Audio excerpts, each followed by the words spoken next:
This fucking podcast was brought to you by me leaving the laptop volume on. This podcast updated URL for audible.com. If you go to audible.com/Joe, you will know what I'm about to talk about, ladies and gentlemen. What am I about to talk about? You know what I didn't do the other day? The last time my dumbass did the podcast and did an Audible ad, I forgot to say the URL. Oh. I thought I did. I think I said it at the end, right, but I didn't say it at the beginning. So and since Audible is a very nice customer, and I think they have a great product, we're going to do it again. So audible.com/Joe, you go and you get Audible free for 30 days, and you get a free audio book. It's pretty fucking badass. I've been reading this book called Sex at Dawn. And it's Duncan Trussell turned me on to it. This guy, Dr. Christopher Ryan. We're going to get him in on the podcast. Really, really interesting stuff about how monkeys used to fuck Joe Diaz and how it turned us into people. Fascinating. Edumacate yourself, ladies and gentlemen, and do it through audible.com. The beautiful thing about Audible is that not only do they have a fuckload of audio books that you can listen to, but they also have a thing called Whisper Sync for the Amazon Kindle Fire, and it's amazing. What it is you read the book, say if you're reading it on the Kindle, and then you get in your car, it syncs up to your phone, so it plays you the audio version read by professional actors. Incredible. It syncs up to where you left off. So if you leave off the beginning of page 34, boom, that's where it picks up in your car. That's crazy. It's awesome. It makes commuting so much better, as does podcasting. And you listen, we hear that from you people all the time, and we appreciate the fuck out of it. We really, really do. I think Jamie's about to lock the door, and he shouldn't. But the Audible.com sponsorship is, for me, it's a great one because Audible has done a lot to support comedians. There's a lot of comedy shows and comedy CDs and stuff that's on Audible. And back in the day, Audible, when the internet was really young, Audible was taking a lot of chances with comedians. And like, I know they had like Steve Marmel and a couple other guys. They did like weekly shows that they uploaded to Audible, like all the new stuff of the week. They tried to do like 5 or 10 minutes of new stand-up each week. And, you know, it was a lot of pressure to do to come up with, like, that kind of material that you'd want recorded. But Audible is pretty badass. I like that. Audible.com/Joe. Go there. You get 30 days for free, and you get a free audio book. You fuckers. You fuckers. We're also brought to you, as always, by Onnit.com. Onnit.com, makers of supplements, fitness equipment, and even food. You don't have to lock it yet, man. He's not done. He's got to fix something. If you go to Onnit, you will see all the various new things that we sell. Include we have medicine balls now and wall balls. These balls you throw up against the wall, and these things called steel bells. They're really awkward and heavy, and you pick them up and fucking slam them and throw them. Battle ropes, kettlebells, and all the stuff that we sell is the type of fitness equipment that you're seeing if you're watching like any shows where you see UFC countdown shows where guys have to do these brutal strength and conditioning workouts. In what they're doing there's a lot of guys who don't like doing this stuff. A lot of guys just like to do their martial arts workouts and that's it. But the guys who are doing strength and conditioning, they have a significant advantage. And that advantage is this stuff is fucking brutal, but it puts your body in incredible shape for work. If you can get through a kettlebell workout like the Keith Weber kettlebell workouts that we sell on Onnit, those are the ones that we had talked about for a long-ass time before we had ever gotten them to sell. They were so good, I just kept talking about it. It wasn't that I was trying to court them as a client. I'm just completely being honest. His kettlebell DVD beats my ass. It's called the Extreme Kettlebell Cardio Workout. It's fucking wicked. I mean, it's the best cardio kettlebell workout I've ever done. It's a motherfucking heart attack with a 35-pound kettlebell. For real. It's a heart attack. It's badass. I love it. That's on Onnit.com. along with Alpha Brain, Shroom Tech, all the various supplements. All of them are explained on Onnit.com if you don't know what the fuck we're talking about. And if you use the code name Rogan, you save 10% off any and all of those supplements. You dirty bitches. Joey motherfucking Diaz is here, ladies and gentlemen, and this is our 300th episode. Praise Shiva, praise Odin. The gods have aligned and brought us to 300 fucking episodes. Redban, high five. We did it. Here we are. And we're here with the baddest motherfucker in the history of the universe, Joey Coco Diaz. Bam, motherfuckers! Joe Rogan Experience. During my day, Joe Rogan podcast by night, all day. Yeah. I got one thing to say. First of all, I got a bunch of things to say. I want to say, Skull Candies, thanks for sending us these awesome headphones. But Skull Candy, why do you have a fucking button that shuts them off? Because they're for DJing. This button is silly. That's a silly bitch of a button. Well, it's just because that we constantly accidentally hit it, and we think something more like insane has broke, and so then we're like trying to fix something that doesn't. Yeah, the podcast was delayed by a solid 20 seconds because I was scrambling to try to figure out how to fix that shit. Last night a DJ saved my life. Dun, dun, dun, dun, dun, dun, dun. Joey Coco Diaz What's will up, be baby? joining me and our pal Douglas Stanhope, who will also be on the podcast this Saturday afternoon. And Joey Coco Diaz will be joining me and Doug Stanhope and Honey Band Friday at the end of the world. Basically sold out. There's like single tickets left that are scattered around the room. People coming in from all over the world. We're very excited. And we're hoping that if we have a good show, the world won't actually end. Yeah. I think we can keep it together. I think we can keep this simulation together, Joe Diaz. What do you think? I hope so, brother. I hope so. I don't want it to end. It's too much fun. Fuck no. But a lot of things have been happening, so, you know, a lot of weird shit happened this year, so maybe they're onto something. But I don't think it's going to end. I think it's just changed how we're living. There's something that we were talking about before the show where there's a page that shows all the various, I retweeted it. It shows all these school shootings and what drugs the young kids were on. Whether it was 14-year-olds on Prozac, whether it's Paxil, Zoloft. I mean, it's incredible. If you look at the history of school shootings from, it goes all the way back to 1992. Kids that were on drugs that were in the 1990s that were putting people on different meds, and some of these kids wound up being school shooters. Does that mean the kid wasn't already fucked up and wasn't already really troubled to begin with, and maybe the fucking drugs kept him from doing something even more horrible earlier? I don't know. But you got to look at this. This thing is crazy. It's like 2008, school shooting, Paxil withdrawal, Prozac withdrawal, rather. 2008, Prozac and Paxil. Zoloft, med for depression withdrawal. Antidepressant. That's crazy. Zoloft, antidepressant. And this is like each school shooting, each one of these kids is on one of these fucking things. SSRIs, meds for depression, antidepressant. I'm reading off like virtually every school shooting. I mean, this is a fucking crazy situation if every one of those shooters is on psych meds. Does that mean that the psych meds are causing it? No, that doesn't mean that. What it does mean is that you're dealing with some very fucked up people, which we know by the results.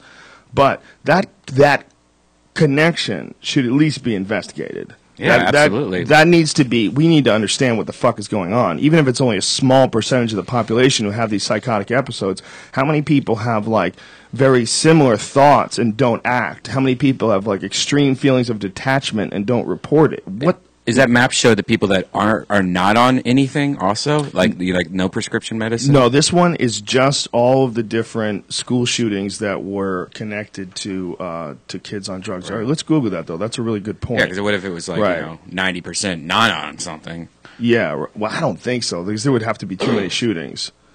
There's so many in the Prozac ones. It's like, come on, how many have there been? There's so many in the antidepressant ones. School shootings from kids not on antidepressants. Joey, did you have a lot of people in your school growing up like that brought guns, or did you ever have any like that? That didn't exist, right? This is just something, I was just thinking about Joe's age. because I wanted to ask Joe a question. When you were in the 8th, 7th, and 6th grade, if a kid went to the med's office to take meds in the daytime, we all thought he was fucking crazy. We all thought he was crazy when I was a kid. I never heard of all these pills till lately.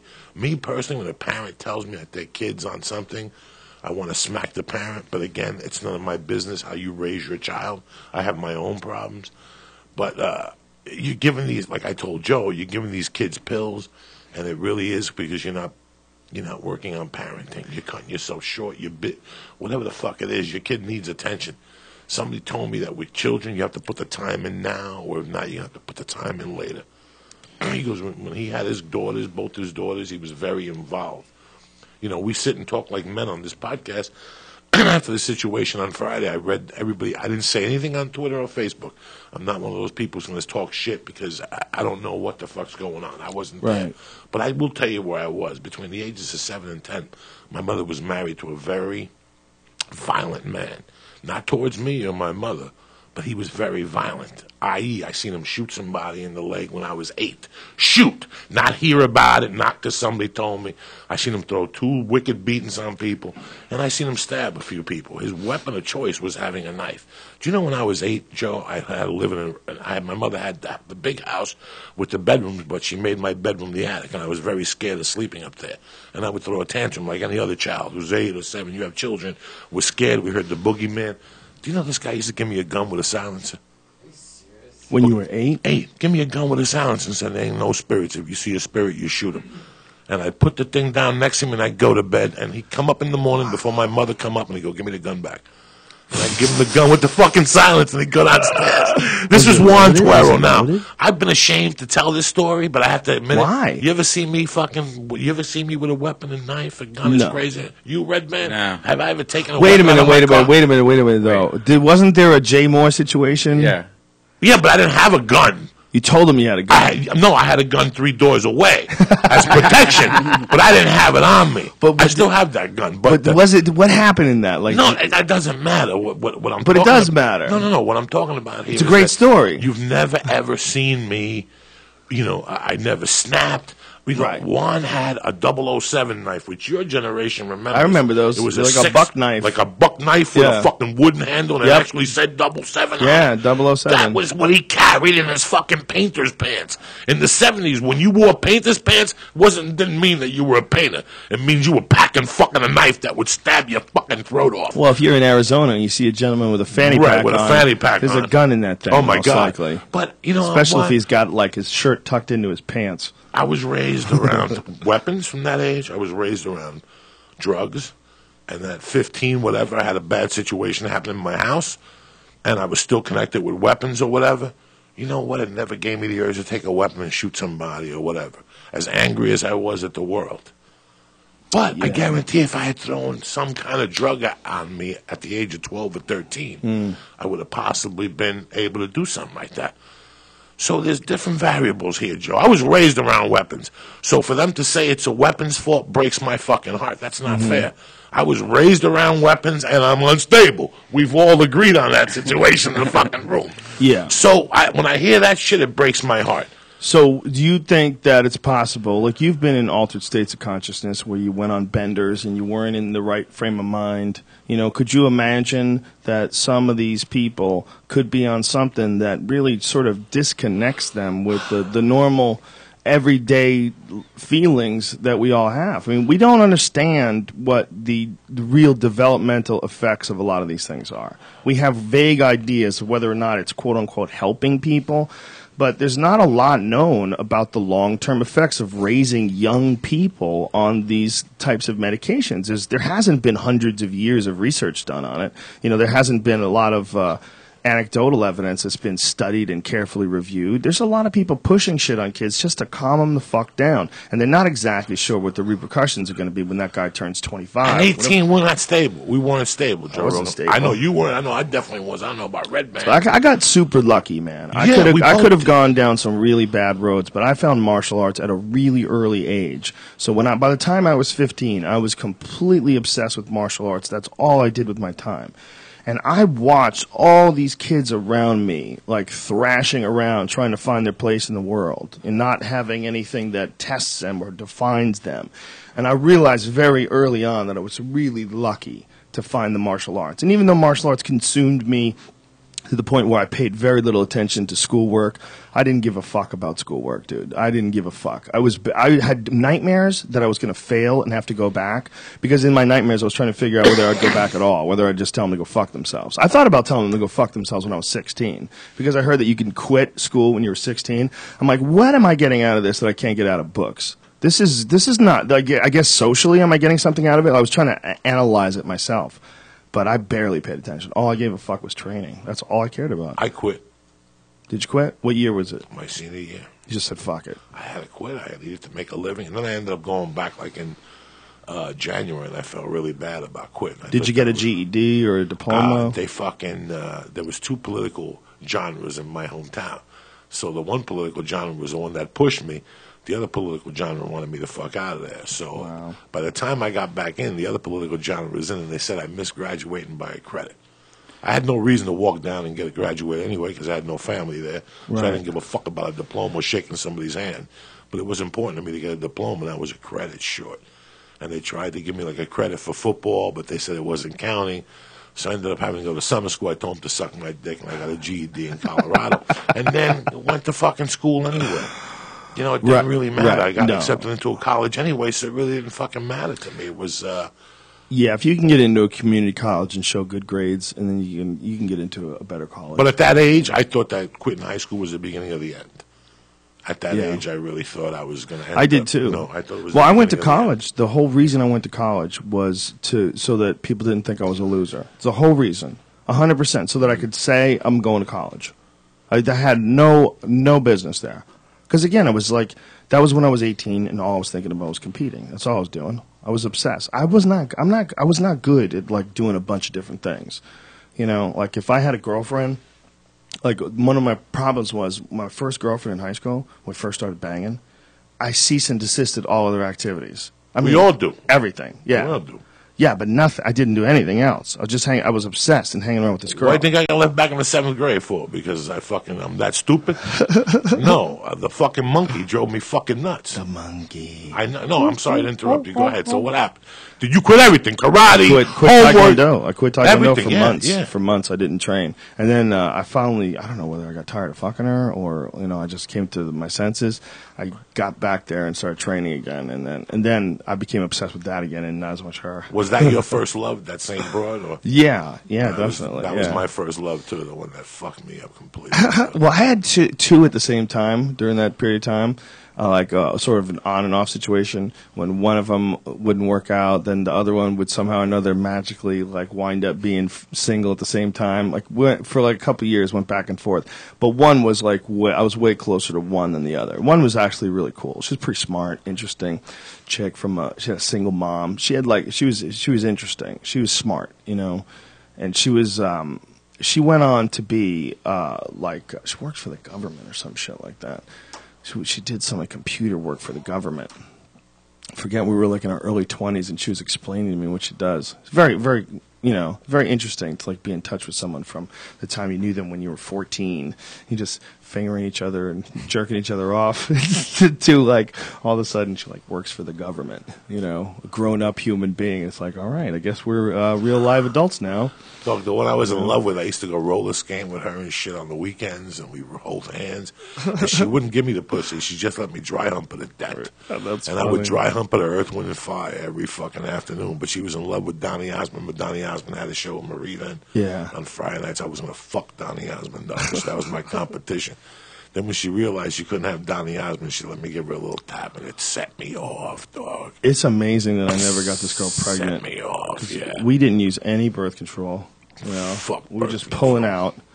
I was 15 or 16 or something like that, and we fucked all day. We fucked every day. Oh. If there was some ovulation, we were fucking while she was ovulating. What do you think that is? Because there's a lot of times where it's like that, where it's like luck. You got lucky. You eating pussy and ass and everything at that age, Joe Rogan? Or you eating pussy hell yeah, savagely? Not ass. No, I wasn't eating ass. Yeah, I started back ass then. late. First of all, back then it wasn't the same. No, you because ass was like hairy. There was like if you went down on a girl, like there's fucking hair everywhere. Nobody did anything about it. Yeah. They didn't trim it. They just let it go. It was California bananas. ass is different, also. Dude, I dated a girl when I was in my really early 20s, and I took her pants off, and I was just shocked. I was flabbergasted. I was like, how could you just leave it like that? Like, she was Italian, and it was ridiculous. Oh. It was asshole to pussy all the way up to the size of the thighs. It was just chaos. It was unbelievable chaos. In between that pussy and that asshole, it's that little wang. It smells like a garlic hot dog or some shit.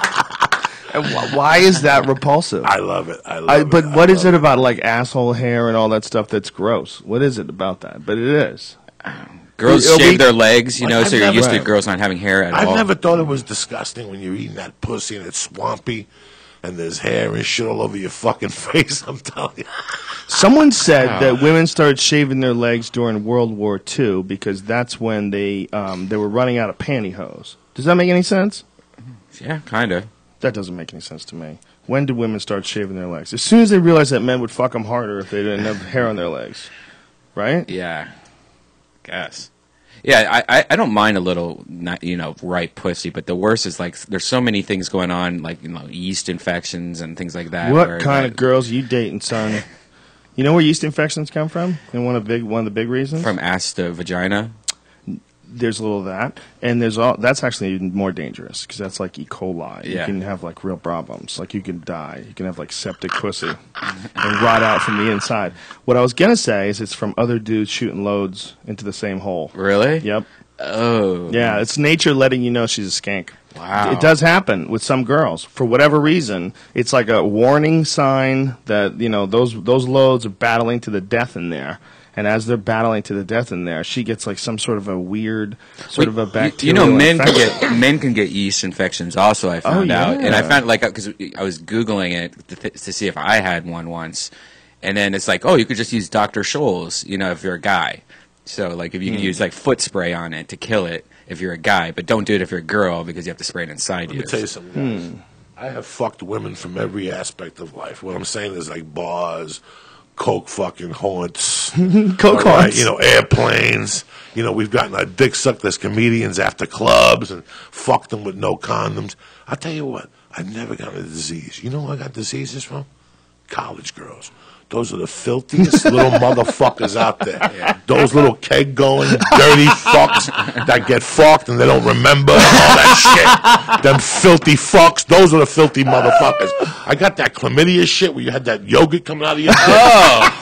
And then I gave it to the chick. I had not now. I mean, I'm fucking 50. I had it when I was 28. I caught it from a waitress at the Joker, where I was a comic there. I was the house MC on Tuesdays. Where is it? In Boulder. That's why I started comedy. It's called The Broker? The Broker Inn. All right. Broker They used to have the Broker Joker.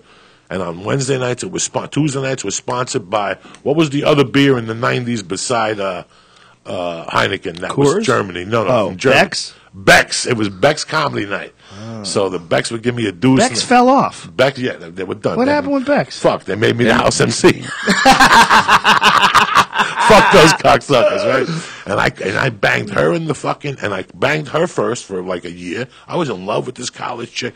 I kept getting itches. This chick had more fucking diseases. One day I go to eat that little monkey, and you can see like where the chlamydia leaked out of her monkey, and it dried, and whatever. It was like paint after you paint it, and the fucking monkey just dries on the wall and shit like that. I looked at, and I didn't go to the doctor either. That time I got chlamydia. I didn't know till years later. I asked somebody what happened to like chlamydia because nobody died. You know what I'm saying? I ain't going to the doctor in those days. I was 28. Yeah. I was too busy slinging dick. What do they do for you? They give you a shot? Because your body fight it off if you don't get the chlamydia? Shot? Yeah. I don't know. I think that's something you have to go to the doctor. I didn't go to the doctor. I didn't find out till years later when I was embarrassed and I asked somebody coked up. I said, listen, when you get that little white yogurt that comes out of your pussy and just dries mid-level, what is that? And they're like, it's chlamydia or some shit like that. See, I thought because I had the word clit in it, you couldn't get it. Like, no, you're a filthy fuck. And then she used to have a Korean roommate that gave me something too. That's Ohio suburbs, 14-year-old science. It's like penis dribbles or something like that. You can't, like, if you have a vagina, you couldn't get that. Oh, I get it. You know what I mean? Like chlamydia, because it has clitoris in it. Yeah. The Korean roommate, that when she went to New York, gave me something too. But that wasn't a venereal disease. That was like a rash where I just scratched my fucking skin off my nutsack. And what'd you do about that? At that time, I had to go to the pharmacy, and he goes, "Dog, you need help." So you went to a pharmacy and pulled your dick out? No, I showed him my nutsack. I was friends with the fucking guy. You know what I'm saying? You know, my CVS is completely different than yours.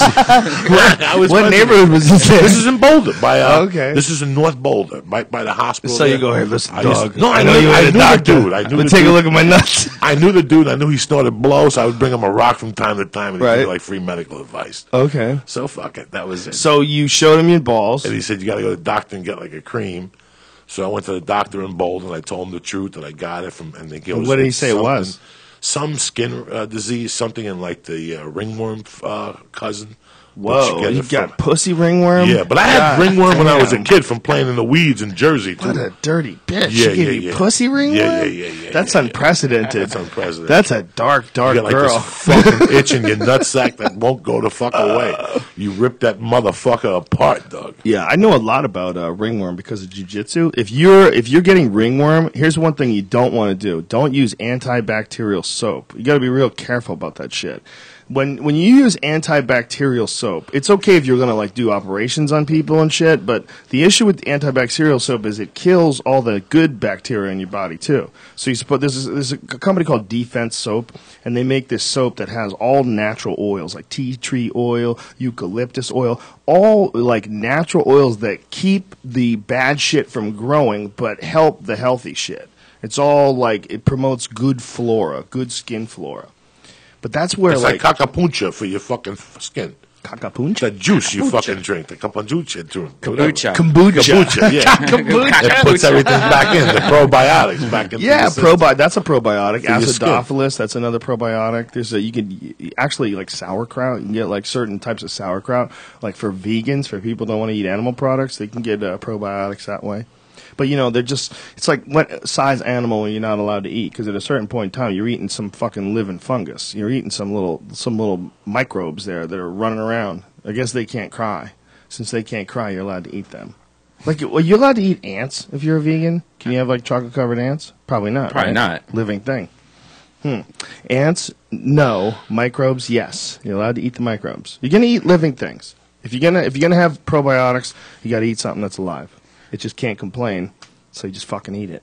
Do you know they sell bugs now at Abercrombie? Or no, Urban Outfitters, you know, the clothing store? They have, like, chocolate-covered bugs that you can buy. Like, you know how you're waiting to check out and they have, like, all that shit that they want you to buy at the last second, you know? So that's because they figure they've made you retarded from that spray that they're spraying in that place to keep it stinky. Oh, no, you're thinking Abercrombie. No, Urban Outfitters. Yeah, Urban Outfitters is different. Like, Abercrombie is the one where the music's super loud and it has, like, this stupid cologne smell everywhere. Shaved gay guys all over the wall. Yeah. They're, like, hugging girls and they all have perfect hair and it smells so bad.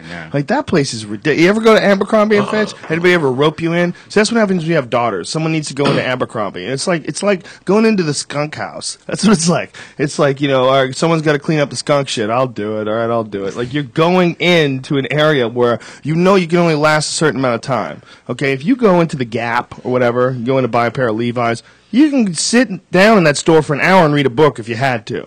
But you go into that Abercrombie and Fitch, that motherfucker is toxic gas.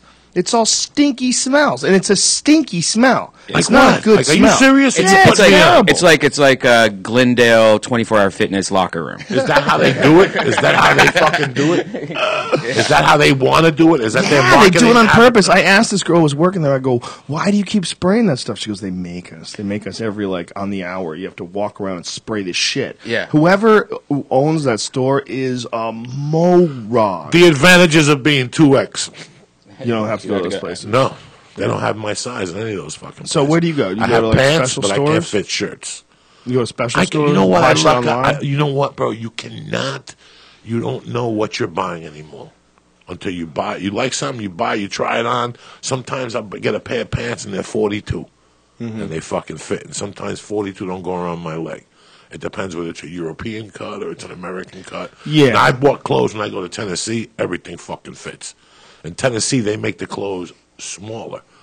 So do you follow what I'm saying? In Tennessee, I fit in a 1X. Oh, really? That's They follow interesting. me very because there's a interesting. lot of big people in Bigger Tennessee. people in Tennessee. Same We thing in need to Houston. make double X a little bit bigger. Bigger. So when you go to, Mama don't like thinking she double X. what's the not outlets? double X. Not like Macy's. Okay, when you go to Macy's here and you see a 2X, you'll put it on and you're like, it's breathing. I go to Houston and get that same 2X. It's a fucking 3X. Right. So it's very weird. That's the marketing interesting. across the country. The thing. Houston has the biggest people, doesn't it? Isn't that what's supposed Houston to be? was the fattest. It's between Houston and Dallas. But listen, how can you fucking be skinny in a town where the breakfast is those fucking hot dogs in a bun? You can't lose. Because I could, listen, as a stoner, I don't give a fuck what type of fitness you're in. You got to stop over there once a week. I'll tell you what, when you go to Texas and you fucking sit down and they serve you a 24-ounce steak, and you're like, God damn it, fuck it, I'm in Texas. Let's just do this. It seems like what you're supposed to be doing there. When you're looking over at the dude next to you with his giant belt buckle and a cowboy hat, he gives you the nod as he's cutting into the meat. Do you know what was the deadliest place we ever went to as a restaurant? Brian, remember when we went to Houston and after that night we all went to that fucking place and with the old guy and we sat in a table like this and they brought us Greek food? Oh, yeah, And they brought us the Greek pizza. The place is great. Let's get it out of the fucking way. BB's? Was that the name of it? No. It's a Greek place. It's in fact, I just got an invite to his birthday. What was the name of the place? Fuck, remember the kid was a comic? Yeah, he used to come by the laugh spot. Beavers? Bebas. Not Beavers. Bebas. Beavers, not What'd I say? BB's. BB's. BB's. I think BB's a girl's clothing store. Oh, yeah, it is. BB. But the fucking guy there in the Beavers. daytime Smells good there. used to insult people. They had a waiter that used to insult people. He was Oh, Greek, really? And he would give you the fucking thing, and he'd come up to you like 5 minutes later. What do you want for breakfast?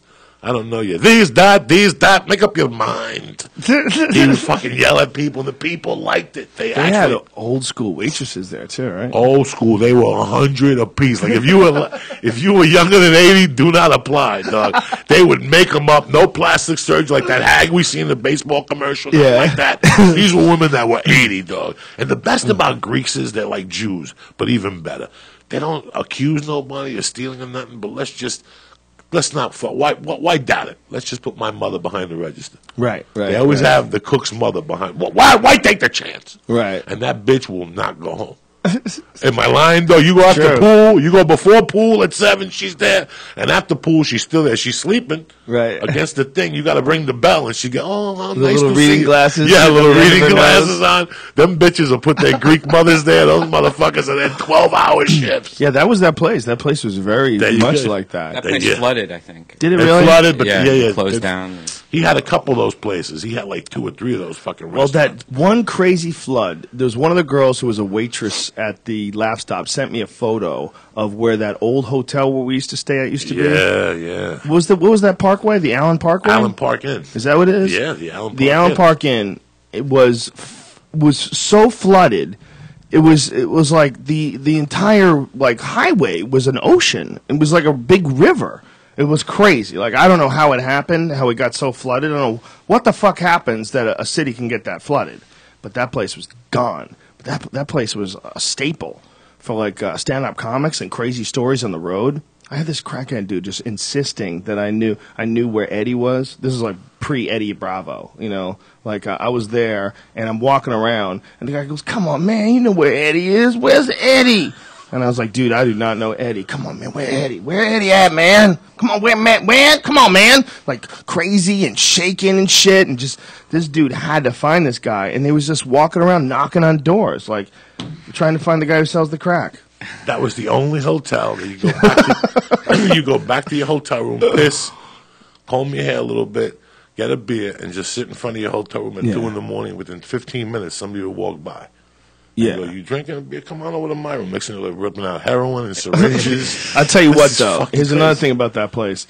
If you went down to the Allen Park Inn and a girl was willing to go back there with Yeah, you, she's sucking your dick. It's over. she's not going to play games. Okay, you're taking her to one of the dingiest, creepiest spots on earth. She's DTF. All right, she's like looking for a spot just as much as you are. You take this guy. Come on, man. Where's Eddie at, man? Like, don't worry about him. This door is an inch thick of solid cardboard. There's no way he's going to get to us while we're naked. I was just thinking about that meal the other night, how big that meal was that night in Jeez. Houston, and how we were done at one point. Like we're done. Like we had 8 people at the table. Your friends were there from Dallas. What's his name? The nice kid, the young kid. Horseflesh, Wick. Yeah, and they were all there, and we were ready. That was to the go. first Rogan board circle jerk. Yeah, and they came out and put those Greek pizzas down. And what's that flaming cheese? Yes. Flaming cheese. Yes. Yeah. What's it called? Skakaskutos. With the malatas juice. Yeah, they had those Dolomites. It's not Dolomites. That's the pimp. Dolomite's the pimp. What are those things? The leaves, the grape leaves. Oh yeah, stuffed that's grape right. leaves. That's it was the best those are the after comedy food ever. Oh, those are fucking tremendous. I mean, when are you ever more hungry though than after 2 shows? When we do 2 shows on a Friday or Saturday night, we eat like unbelievable amounts of And food. if you don't eat, you go back to your room and you eat your fucking stomach. It's horrible terrible. how fucking hungry you are. Yeah. Like at 3, and you got to get something even like a protein something. Yeah. Anything will work, and you go to fucking sleep. What wears you out more than doing 2 shows? Does anything wear you out? Like when you have to do 2 headliner shows? Have you been doing that lately? Yeah, they mentally wear me the fuck out. Yeah, it's right? It's a lot of talking. What are you doing? An hour? You doing an hour each show? 50. But 50? it's, even when you do sets around town, if you do like 3 sets in one night, it's 15 fucking minutes a set. Right. But a third set, you're like, it's amazing how sometimes a set flies by, and sometimes a set takes a long time, but it really does fly by. But like, it's just amazing comedy. The whole mechanics of it is getting weirder and weirder, but I love it more now than ever. Don't you feel like the more you do it, the better it gets, but the more out of your hands it is? It's like, oh, this fucking crazy thing's got a life of its own. Just keep doing it. Talking. Keep doing it. Keep getting up there. You're right. You're talking. There's so much shit going on that I don't know. Comedy's a lot of fun lately. I've been having a lot of fucking fun with it. Late shows. It's the best job ever, man. It's the best job ever. For us, it's the best job ever. I even miss getting on planes. The last 3 weeks I've been home, I miss getting on fucking planes. I actually miss getting on even a little flight from Burbank to San Jose. You know what I'm saying? Like on a Thursday night. Like I was pulling those Thursday nights. I love that shit, guys. There's an adventure to our job that is one of the things that's real exciting about it. Like our last trip to Austin. There's a lot of adventure to our jojob. There always is. Yeah. Adventure for me tomorrow night doing my first black room. I don't know how to do it. What's a tip, Joey? Here's a tip.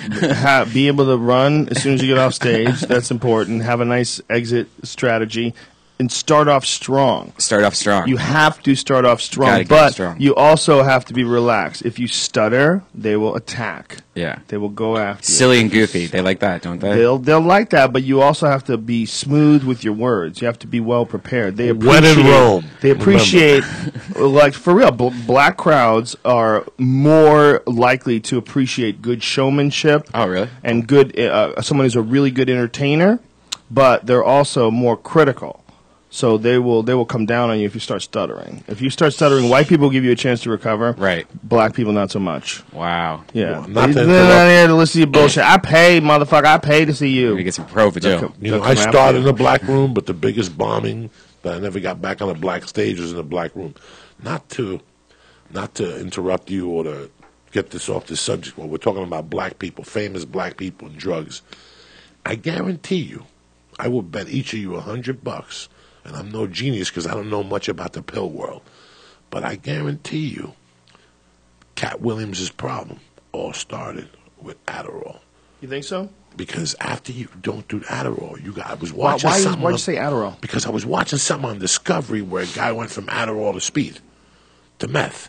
Mm-hmm. Because he felt that, wait a second, if I'm doing this, what will speed do? He was like an accountant. He was like a fucking, I never fucked with Adderalls. I just hear what people are saying, that you could write better, you write a ton better, you do all this shit better. So, dog, I've already been around the block with things that make things better. So I don't need to, you know what I'm saying? Adderall reminded me of cocaine immediately. That's what I'm saying. Like I felt like I had drips in my mouth. I could see a person doing Adderall and doing 2 bumps and just losing it. I have a friend, and I believe he's on the Adderall. And he's been acting very erratic lately. More and more, like, over the last, 6-7 months. I don't see him that often. I see him, every few months or so. He's starting to get a little bonkers. You're talking about our one friend? I'm talking about a friend. I'll tell you who it is when the show's over. We stop recording. We go outside and stand behind a car. It's just Because our one friend's off it. No. I talked to him the other day. I don't know which friend you're talking about. Up north, we just saw him in. No, that guy. You're right. Yeah, that guy is off it. Yeah. That guy's a way smarter dude than Yeah. the dude I'm talking about. Okay. The dude I'm talking about is much dumber, and he's got a fucking problem. Wow. so the.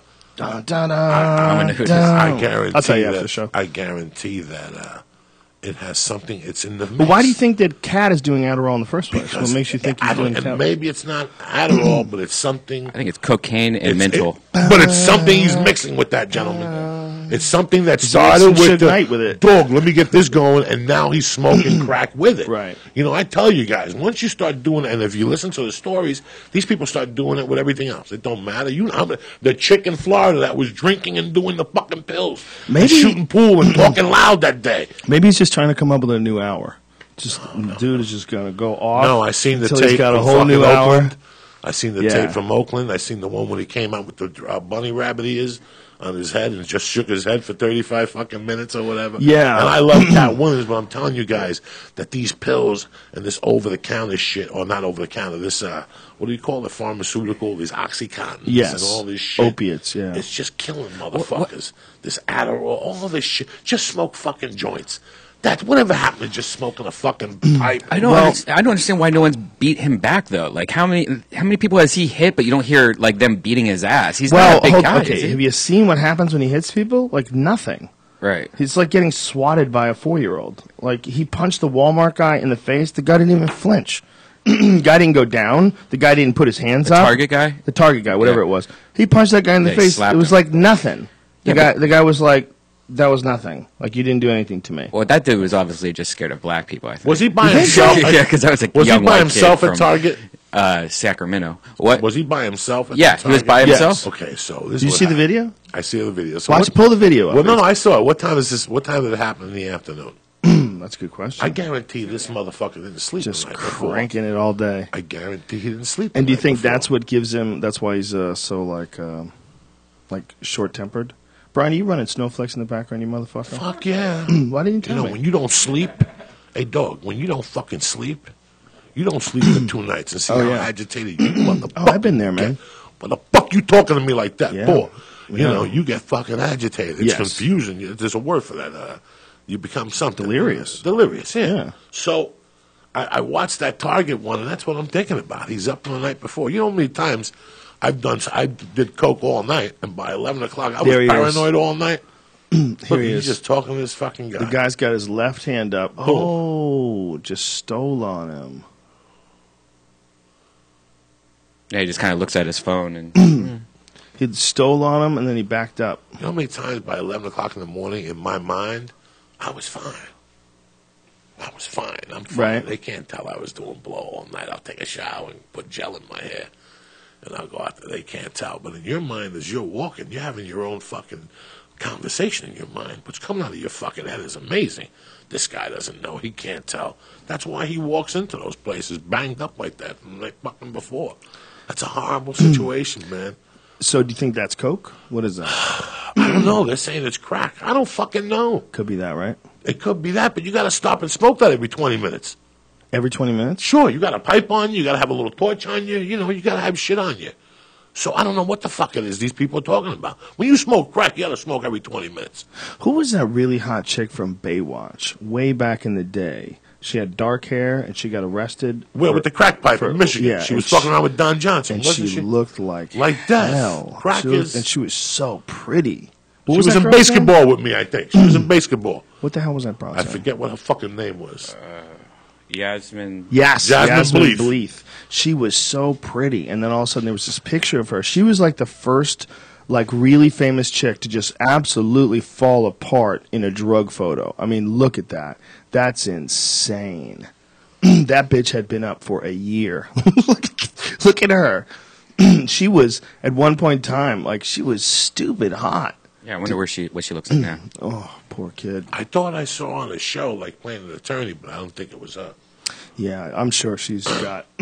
So that's what I'm thinking. If you smoke crack, but after you smoke crack for 10 hours, you just go into a zone, too.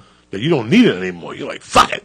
Really? I don't need this shit for another hour. You know, I'll go out and take a walk. You know, I don't fucking know, Joe, but you know what, man? When you're 12, you're not ready as a young man, even with these kids. You're not ready at 18.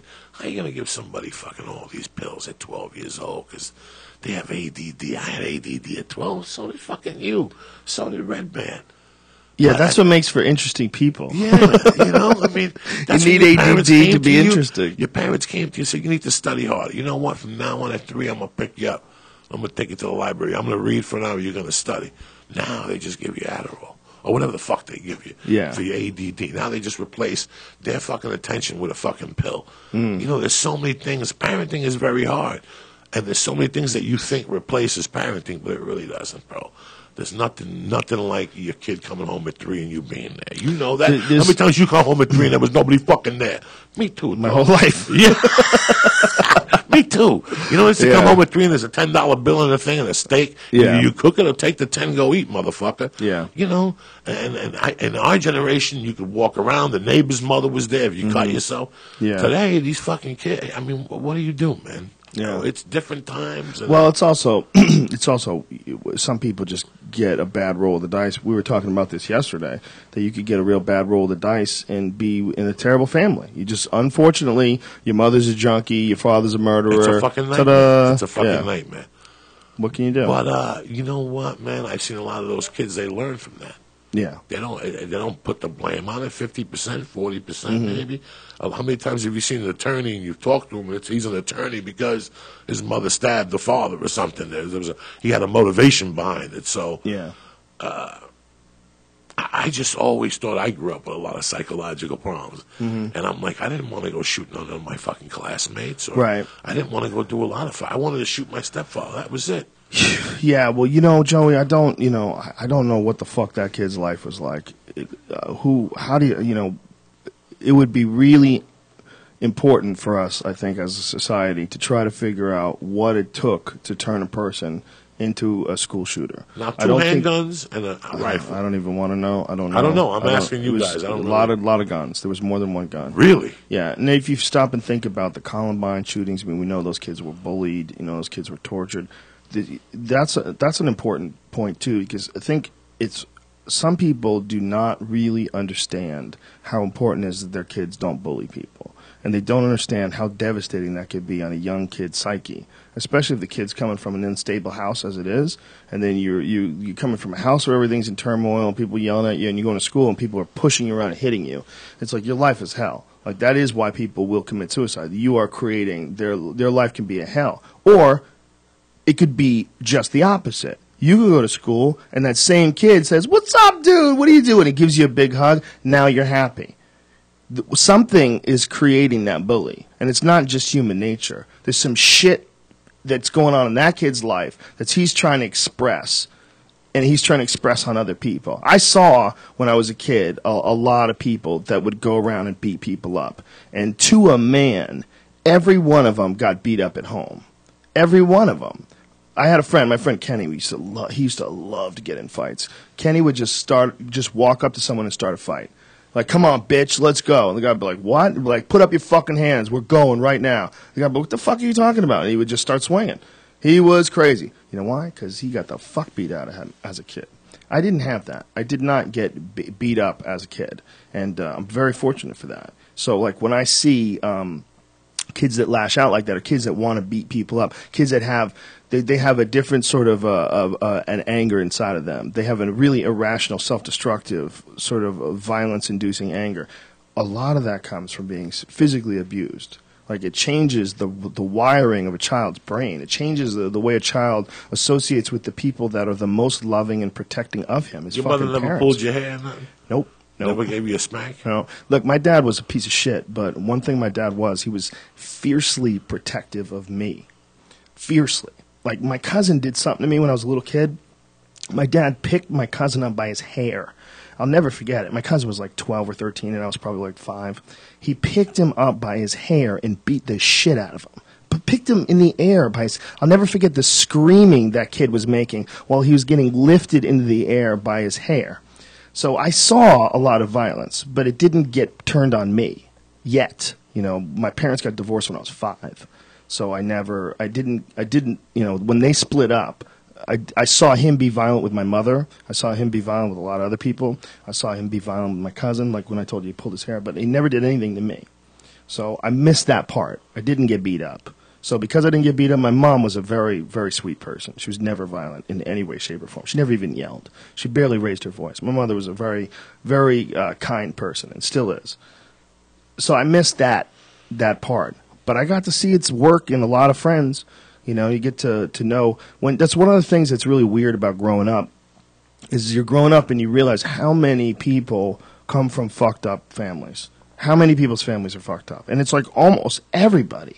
Almost everybody I knew had something going on. Either the dad was an alcoholic, and they were trying to figure out how to not get him to drive, or the mother fucking has a gambling problem and disappears at night and doesn't come home until the morning, or there was always fucking something. There's always something. It's amazing our society works as well as it does. It's amazing we're as together as we really are. If you really stop and think about what a shit job people did in raising human beings. Did you see that news thing with Cat Williams in it, talking about how he's like quitting stand-up comedy and he's like crying and stuff? It was like a news report. Really? Yeah, check this out. He talked about quitting stand-up comedy and crying. This is after all this shit? Yeah, this is December 4th, I think. New tonight, stand-up comic Cat Williams has had a controversial visit to Seattle the past few days, and tonight he's telling us his side of the story. KOMO 4 caught up with Williams as he was ejected from a South Lake Union hotel around 7 p.m. On Sunday, Williams was arrested after an altercation at a nearby restaurant. Police say he argued with customers and threatened the manager with a pool cue. Williams is accused of then throwing a lit cigarette into a family's car, which hit a woman in the face, throwing a rock at that car, and struggling with police officers. A group of fans claims Williams assaulted them after his performance Friday night. Tonight, Williams admitted to us he has had trouble with the law here in Seattle this weekend. He made a string of allegations against police and the media. Then he told us because of his bad weekend in Seattle, he's decided to end his stand-up career. I'm just going to go ahead and announce my retirement from stand-up. I'm kind of done. This is... You're not really retired. I've already discussed it with my kids. I wasn't really going to do it on the Seattle street. I was going to go to Los Angeles and do it in the offices of ICM or Live Nation. Cat Williams has proven to be unpredictable, so we're going to watch and see how this all plays out. Wow. Did you see that he looked like that recently? Wow. You didn't see that one, did you? No, that's... So that's something there. And I love the guy. This is a guy I love. We all fucking dug the first special. Cracked me up. I knew him when he fucking was Cat in a Hat. He'd come to the store on Sunday nights, bro, let me get a spot up in this motherfucker. You know, and I try to put him up there and argue with Mitzi, the whole fucking deal. So, to see this, you gotta, what is that? That's drugs. Now, somebody wrote a book about him. I'm pretty sure that's somebody drugs. Wrote a book about him saying Did what they? happened, the allegations. I don't know. I've never seen him smoke crack. I've never seen that seems like a drug issue. Or it's either a drug issue or it's a mental health issue. But there was something disconnected there, right? Yeah, I mean, if it's a mental health issue and he does drugs of any kind, it could set him off into like a weird spiral. That's powerful, Dr. Redban. Yeah. Next after Oprah. Fuck Dr. Oz. Dr. Redban can read off cue cards too, you fuck. That's amazing. Our society, instead of the after school special, it's Dr. fucking Oz. Or it's Maury Povich. And his sister was you are not the father. Yeah. That is fucked up, because sometimes I watch KTLA in the morning to see where there's traffic, and when I get home, the TV's still on, and it's one of those shows. And I'll make a sandwich listening to, like, you know, so this guy took a test. He is not the father. And the guy will do this pre-planned out dance. Oh, my God. Those dudes break dance. I told you, bitch! Yeah. I told you I came on your titties. Those shows are so fucking fake. I know so many people that were like, all right, we need you to come do this show. You're going to play boyfriend and girlfriend, and you're going to get in a fight. There was a dude who used to work at Governor's in Long Island, and he used to be involved in those shows. And what they would do is they don't tell you to fake it, but what they do is they call you up and they say, our show is looking for a guy who is having an affair with his brother's wife. He goes, That's crazy. I'm having an affair with my brother's wife. And he doesn't even have a brother. Right. Next thing you know, he's on camera. So whatever it was, that was the game. They would call you up and say, we're looking for a guy who spent his life in an Asian gang, but he's a white guy. I spent my life in an Asian gang, and I was a white guy. Right. And they'll just make up nonsense. Like a lot of those shows, it's 100% nonsense. It's just entertainment. But you know what's crazy, going back to that family thing you said, like, in my house, I grew up in a fucked up house, but there was a lot of love. And a lot of love came from my mom. Even my stepdad was a good guy to an extreme. Then I meet people who have no reason to be fucked up. Like the people I meet are like cunning, like people with two-face and backstabbing motherfuckers. Are people who come from perfect households. They're spoiled. Who you think the parents did the work, but really didn't. And they're like cunning, and they're two-faced, and they do shit to people, and they think they're cute. I would always figure out these people have no reason to be cocksuckers like me. Like, that's how I would look at myself. Like, I came from a fucked up house, so I understand. I give myself a breather. Right. But this guy had two nice fucking parents that were both attorneys. This guy's the biggest piece of shit out of all of them. But you know what the difference is? The people that grow up with everything, that have it from the get-go, there's a real issue with self-worth, and there's also a real issue with a lack of character because they're spoiled. When you talk about spoiled kids, you want to send them camping. Take those spoiled kids and send them out to wilderness camp. Take those spoiled kids and make them work. If they knew what it was. People need to understand what struggle's about. They need to understand what labor is about. They need to understand what effort is about. How you can get over something is difficult, and it builds character. And if that never happens to you, you don't have any character. So while you're trying to make something happen for yourself, you're trying to do it any way you can. And the way you've been getting by your whole life is probably bullshitting people, bullshitting your parents. The people that work for your parents probably listen to you because you're rich, and they let you slide, and they don't develop the character. They never have an opportunity to actually develop character. So that's why they're not struggling and they're not being sneaky because they're desperado. They're being sneaky because they're weak. And that's just the instinct in man is to try to get out of work. The instinct in man is to try to, did you do it? Yeah, I did it. Even if you didn't, the instinct is not to man up and go, listen, I'm going to be honest with you. I didn't do it. I fucked off. I went out with my friends. We got drunk and I forgot all about it and I woke up late. I'm so sorry. I don't know what to tell you, but that's what happened. It's obviously a huge error, but what am I going to do now? Nobody wants to do that, so you bullshit. Oh, the car totally wouldn't work. We called the police. We thought there was a bomb in it. You'll say all kinds of crazy shit to get out of work, and especially if you have a weak character. That's amazing. I never put that. Like, I've been locked up with kids that had no reason. We freeze up or something? I've been locked up with kids that I've seen their visitation on a Saturday, and I've said to myself, what did you do, bro? Those are your fucking parents here? What the fuck how can you do this with such a nice family? The whole family would show up. The sister, the brother. Well, you know about Michael Douglas' son, right? He got beat the fuck up in Pittsburgh or something like that. They broke his leg and his fingers. They broke his femur.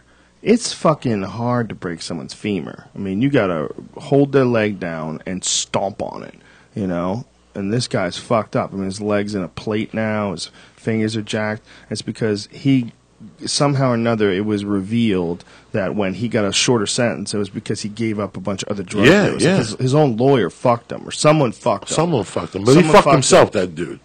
Yeah. He did something. It's Michael Douglas' son. I mean, Michael Douglas has been famous for a long time. Do you remember when he used to come to the Comedy Store? No, that's not the same son. That's not the same son. He used to come to the Comedy Store all fucked up at night. No, that's the brother. That's the brother. Somebody from his family used to come up to the store at night. That's Michael Douglas' brother. Now, and then this kid went to New York and was dealing in methods and fetishism. Look, all those fucking famous father kids like that, they come out. It's not good. Fucked up. And once they found that, that's the only way they get attention. Stallone's kid overdosed? Did he really overdose? But wasn't that what it was? It was accidental. But he had a drug problem, right? No. Really? Stallone's son? Yeah, no. I don't think so. That's what they said at first. That's what I had heard. I should Google that. So By the way, you got to check out notthefather.tumblr.com. Oh, no. And it's just all these GIF animations from You're Not the Father episodes. Yeah, it says possible drug overdose. Dies from pill overdose. Yeah. Yeah.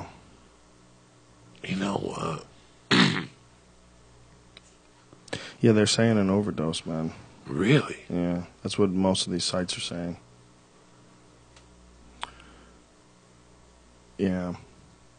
Whatever. I mean, I don't think you have to release it, so they might not. They might just be speculating. I don't think Sylvester Stallone would have to release why his son died. That's got to be fucking devastating. That's man. devastating. Well, these guys, like, you know, a guy like Stallone. First of all, he's not with the wife anymore. Of that kid. He hasn't been and forever. Yeah. He hasn't been in forever. And then on top of that, he's probably doing these movies where he's in Thailand for 6 months and this place for 6 months. You know, he's doing Rambo and shit and flying all over the place. It must be fucking really hard to also be a father. A lot of those dudes become drug addicts, though. It is true. There's a lot of them, right? They were telling me that one of those Thousand Oaks high school, the big thing was heroin up there.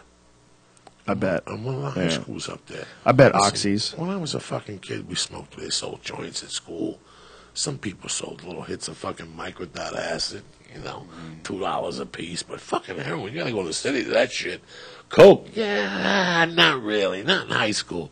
You know, it was reefer and little pills and those sheets of paper that were acid. And yeah. That's it. Valiums, all that shit. You had to go over the fucking bridge. You know, you had to go to Washington Square Park and something to get the party started in those fucking days. But I think those Thousand Oaks kids, first of all, you're like way out in the suburbs too, and all it takes is one freak bitch to convert the whole fucking batch of them. All you need to do is have one kid that's down to do some H. You down to do some H, bro. You know, one Puerto Rican kid that's like a year older than everybody that's been held back. One, but fucking heroin, bro. Yeah. I could see drinking a bottle of Boone's Farm you stole from your uncle's place or something like that. The strawberry shit that you puke out and you go, I'll never drink that thing again. The fucking heroin and to smoke it out of a straw with aluminum foil. I never even seen that type of shit. That's disgusting. That's gross. It's gross, and that's like some proven stupid shit for decades. It's not like something new like this heroin. It's not like, you know, like nobody's had problems with it yet. It's not like bath salts. You know what I mean? Like, dude, I'm telling you, man, bath salts are amazing. Nothing even happens. Just do it, dude. Don't worry about it. Some shit I sent Stanhope. Stanhope didn't know about that we had McAfee on the podcast, and we were going over it, and I told him about the whole bath salts thing. He didn't know about that either. So then I went back and I said, I'll send you some links. You gotta read some of this stuff. So I went back and read some of it myself. One of the things that McAfee said that he did like a whole an interview for like one of these Radar Online or something like that about bath salts, about how awesome bath salts are. Are you serious? Yeah. Yeah, but bath salts are the finest drug ever conceived. That's what he said. Wow. Yeah, he's now in the United States, right? Yeah. Like he's in California, probably. He confessed that he's a huge fan of MDPV, better known as bath salts, and worked for a year trying to purify psychoactive drugs from compounds commercially available over the internet. This is apparently, he says this is all bullshit now. Yeah, right. But of course.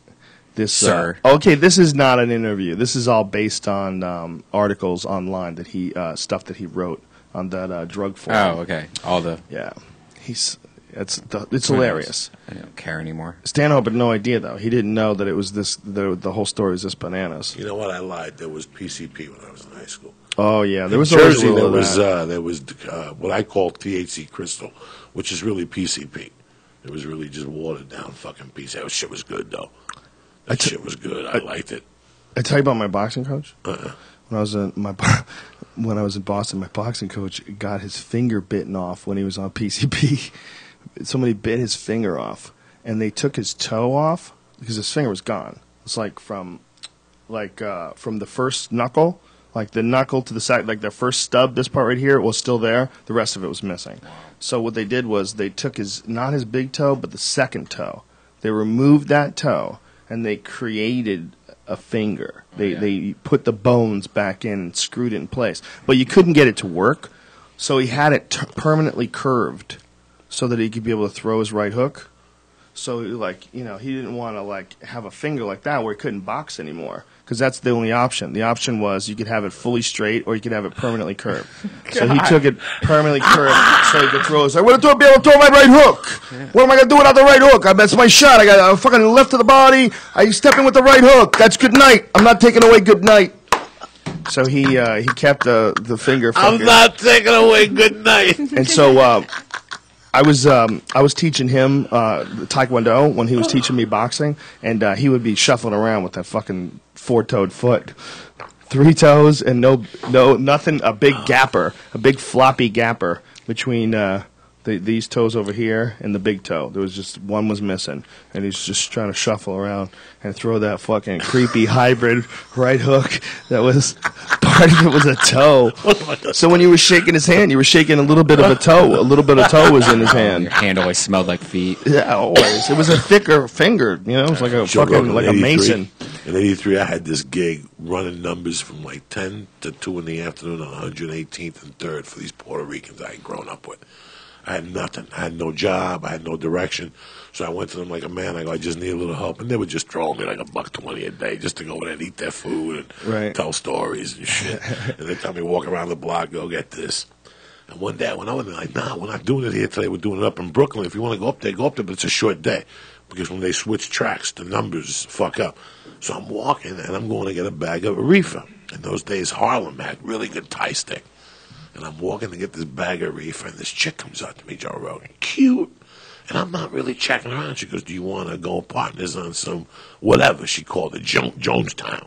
Whatever. And I'm like, yeah, I'll go Some partners. Cute girl just comes up to you. Comes up to me with glasses, black girl, 10:30 in the morning, comes up to me and says, you want to go partners on some Jonestown? Because what you do is they had a bag of dope for $20, which is reefer, and then for like $3, you got a tray. That's what they call them, trays. So she goes, let's go partners on 2 trays, and we'll split it with a spleef or whatever the fuck you said. Wow. So basically, you take the reefer, you put it in the paper, and then you take the tray and you sprinkle the dust in the joint, you roll it, and you bang it out. We start smoking this motherfucker. And in the middle of this, she tells me that she's pregnant.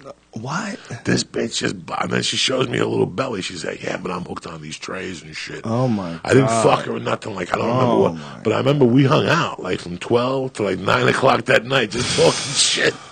I remember taking the bus going, God damn. Wow. I just smoked fucking Jonestown with a pregnant fucking black chick. That's when they would give the names of that shit, whatever tragedy had just happened. Wow. Like, remember, what was the black basketball player from the Celtics? So it was a rookie. And he did coke and he died. Len Bias. I remember, like, the next day, you go over to Harlem, go, who's got the blood? I got the shit that killed Bias, motherfucker. They always did that. That was always it. Do you remember when weed was always government weed? It was always the government. Man, I got the government weed. The shit. That was like, what was it called? Like M13 or something? Yeah, like the that? dudes had like a name for it. Yeah, this is MC17, man. There's only like 10 people in the country allowed to get this. They get this from the government. Yeah, the government weed was like the best weed for the longest time. Like, if you got a hold of some government weed, that was like some serious shit. Isn't that hilarious? That's how far weed has come, you know? There's a lot of goddamn weed snobs out there, and they need to relax. Let it go. You know what else? People that want to tell them, you never had our weed. Please shut the fuck up. Just please. There is no stronger weed anywhere now. It's a pretty much a saturation. The shit that we got in Austin, remember that shit we got in Austin, Texas? Oh my Jesus. And you know what the strongest shit I've gotten all year from? Seattle, when they made it legal, they just took shit to the next. The Voodoo Chicken and Moot, hooked me up when I was there.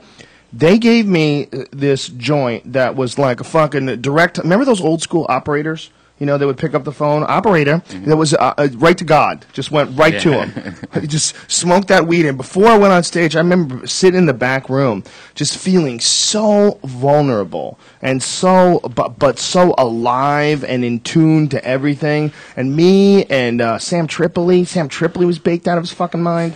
I mean, it was dangerous. Like, wow, this might be too high to talk. This might be too high to talk. I'm going to tell you something. They're putting hash on everything. Seattle, Oregon, and Colorado have always had some that strong. And if you look at fucking Oregon, it runs through Northern California, the whole Reno area there. Oh, yeah. But you got that rain that affects people, affects that weed. Oh, yeah. Because that's outdoor weed. Yeah. Now you add some altitude to that, which there is some. It's a little altitude, 2,000 feet up in Mount Rainier, whatever the fuck those mountains are. I'm no geology major, whatever the fuck it is. Colorado, same thing. Yeah. The higher that weed got, the higher you got up into that fucking mountain, that weed just got fucking stronger. Really? Yeah, dog. In the wintertime and all that, there's something to that weed. I smoked some deadly fucking weed in Colorado 20 years ago. I don't care what the fuck anybody tells me.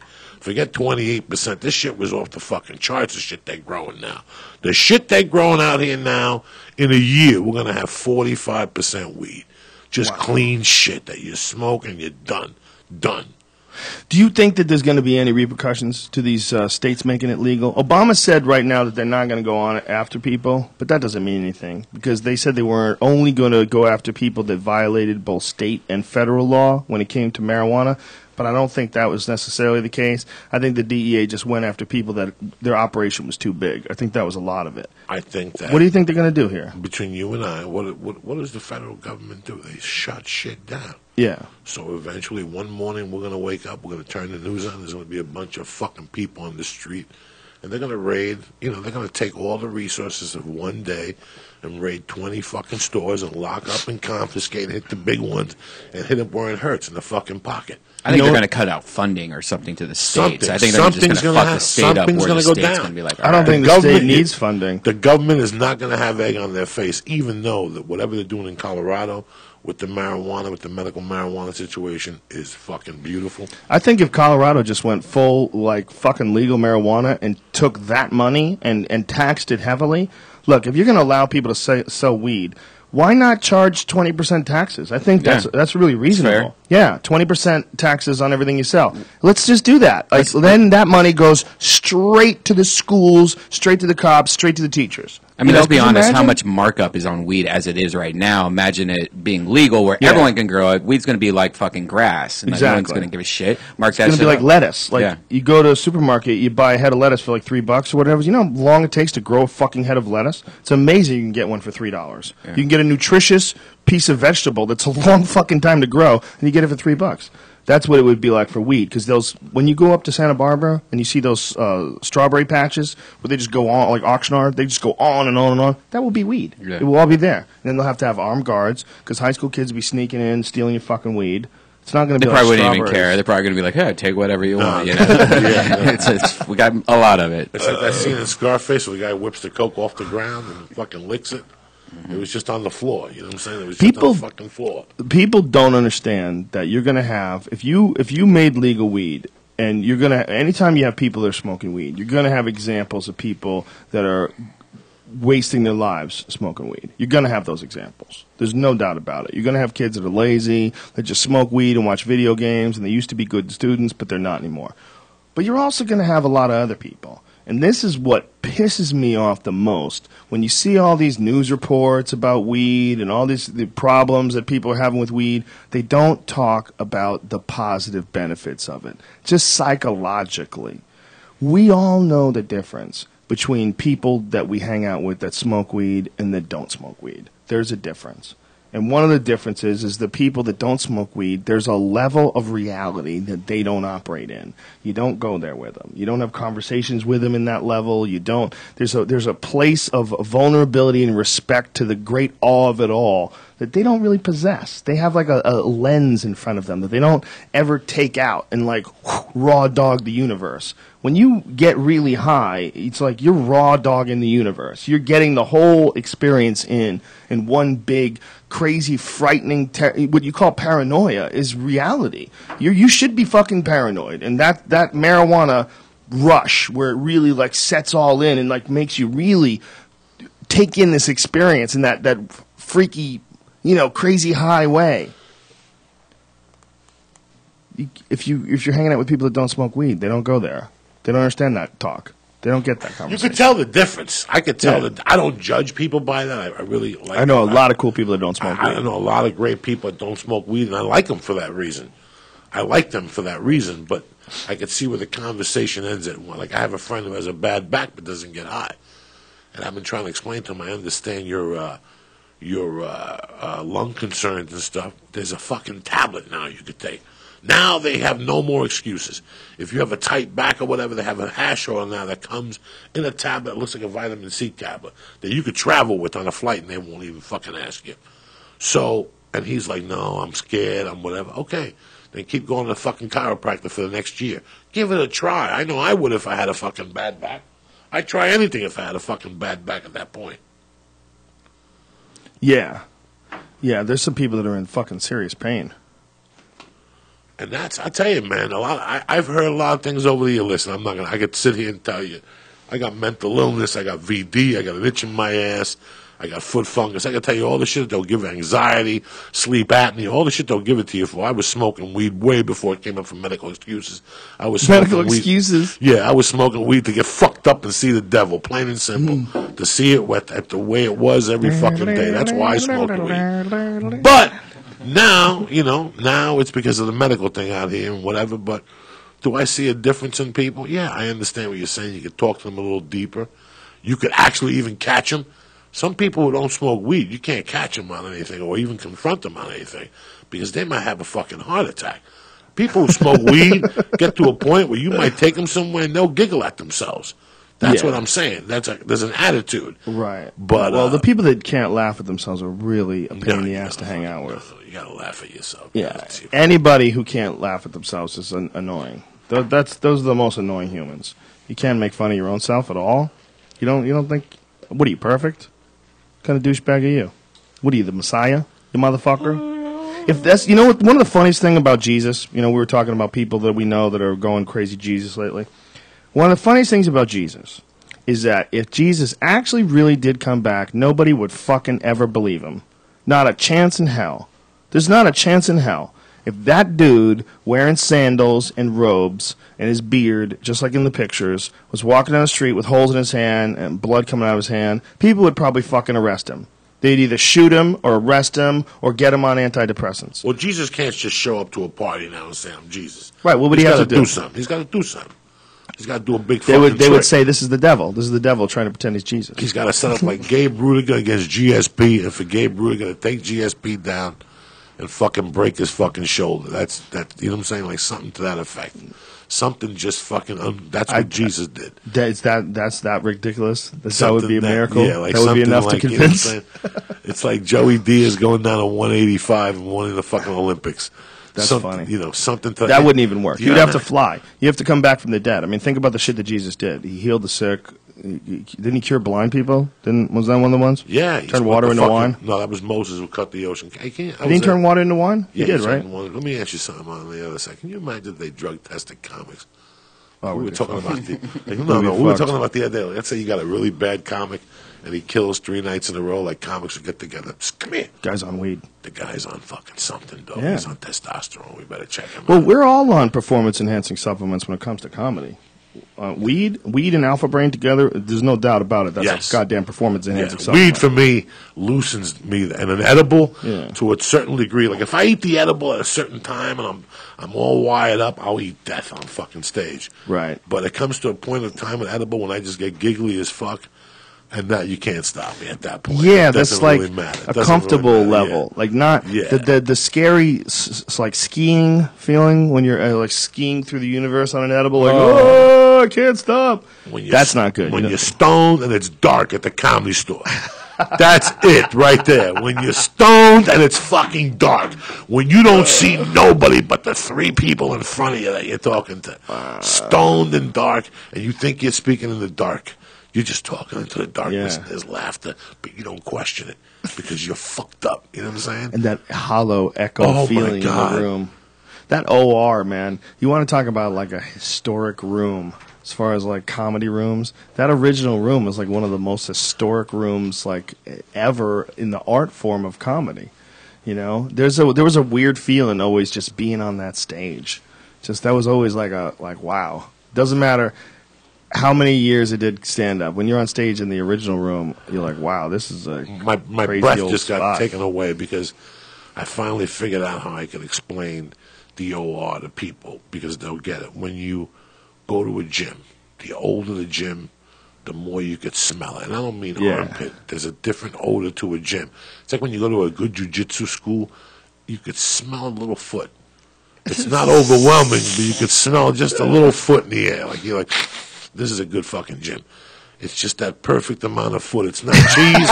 It's just foot. You know what I'm saying? It's just foot. Well, there's one thing that you do get from places that have a lot of experience, and that's like they have a weird vibe to them, like the Ice House.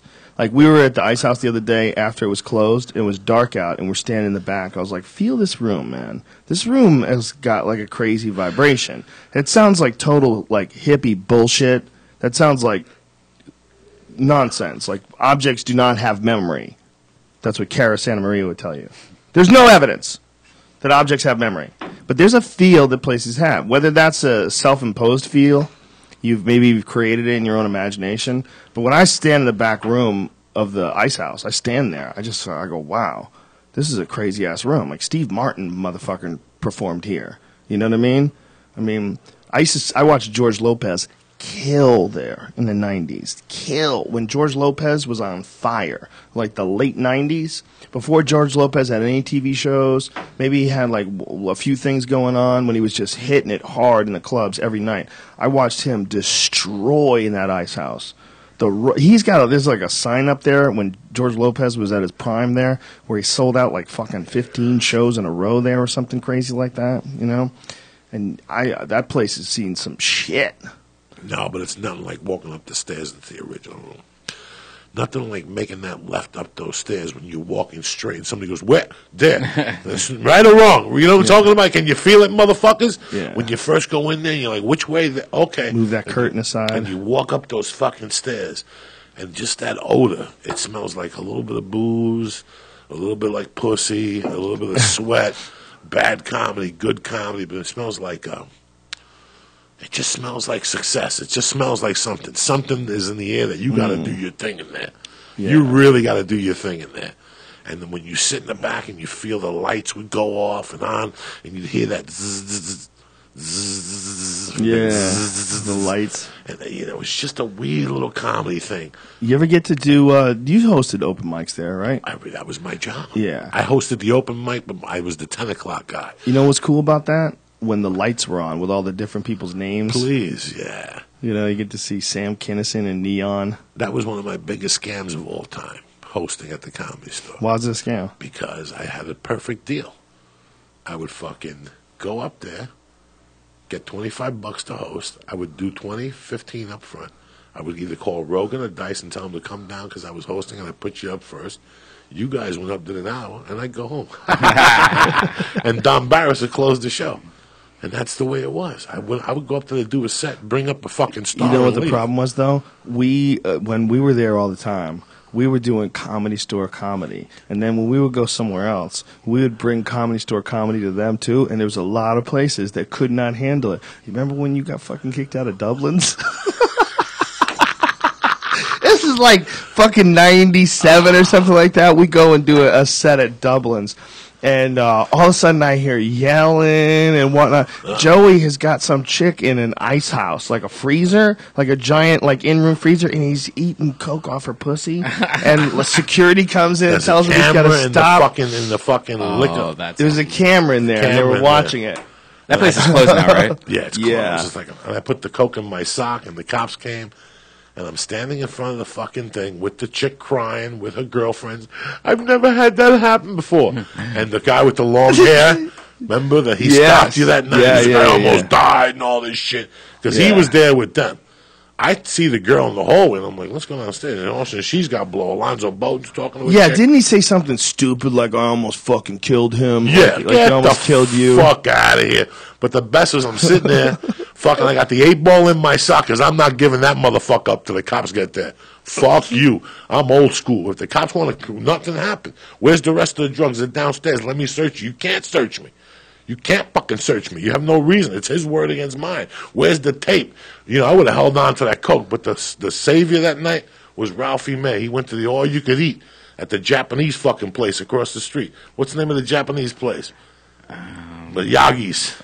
Miyagi. Is that place there anymore? No. One of those fucking It's a places. Pink Taco now. Oh, right. Isn't it a Pink Taco it's now? Pink Taco now. Is it a taco place Pink now? Taco, It's yeah. the Pink Taco, that place It's from hot. Vegas. Do you know the Pink Tacos, that place in the Hard Rock in Vegas? Good place. They opened a taco spot there now Yeah. with a Japanese sushi place. Yeah. Yeah. And it's a hot place, too. Like, it's where all the celebrities go to eat. So what is it $20 really? tacos. Yeah. So what happened to the taco place up the corner? That's still there. The little one on the corner. Yeah, It's yeah. like $92 to get 2 tacos in there. Yeah. Not bad tacos, though.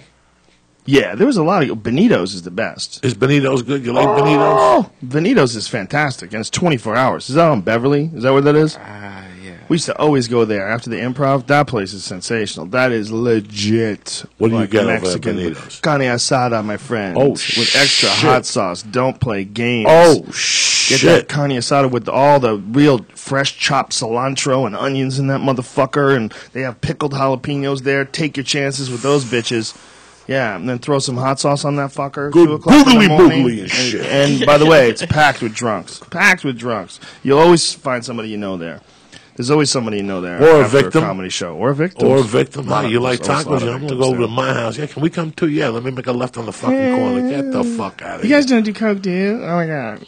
I mean, I don't do it either, but I I just don't asked do it. because- I will. I mean, if you have it, I will. But the last place I went to, they had a bunch of cocaine. I didn't like it. Sure, you look. I don't even remember what happened, but I got VD, and I didn't even know it until I gave it to Joey Diaz. No, I got chlamydia, bitch. Big fucking difference. It was the, and I never seen the leakage out of my helmet. I seen it out of her fucking pussy. That's where I seen it. How did you know you had it then?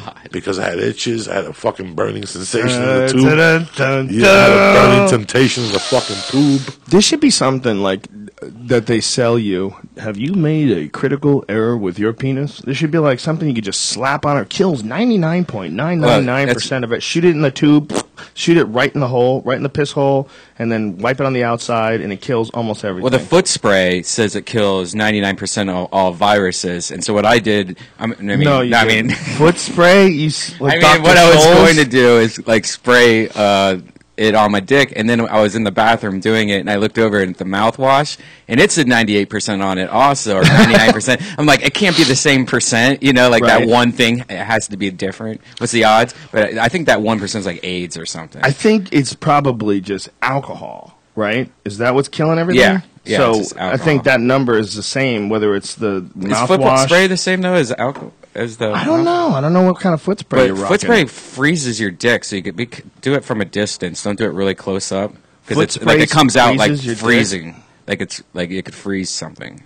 Have you ever seen that stuff that you use to clean off the spray that you use to clean off keyboards? Yeah, same thing. You know, it gets really Yeah. cold. That's the same thing. I read somewhere that someone was addicted to that spray. I Like used they to do were it in high school, but I wasn't addicted to it.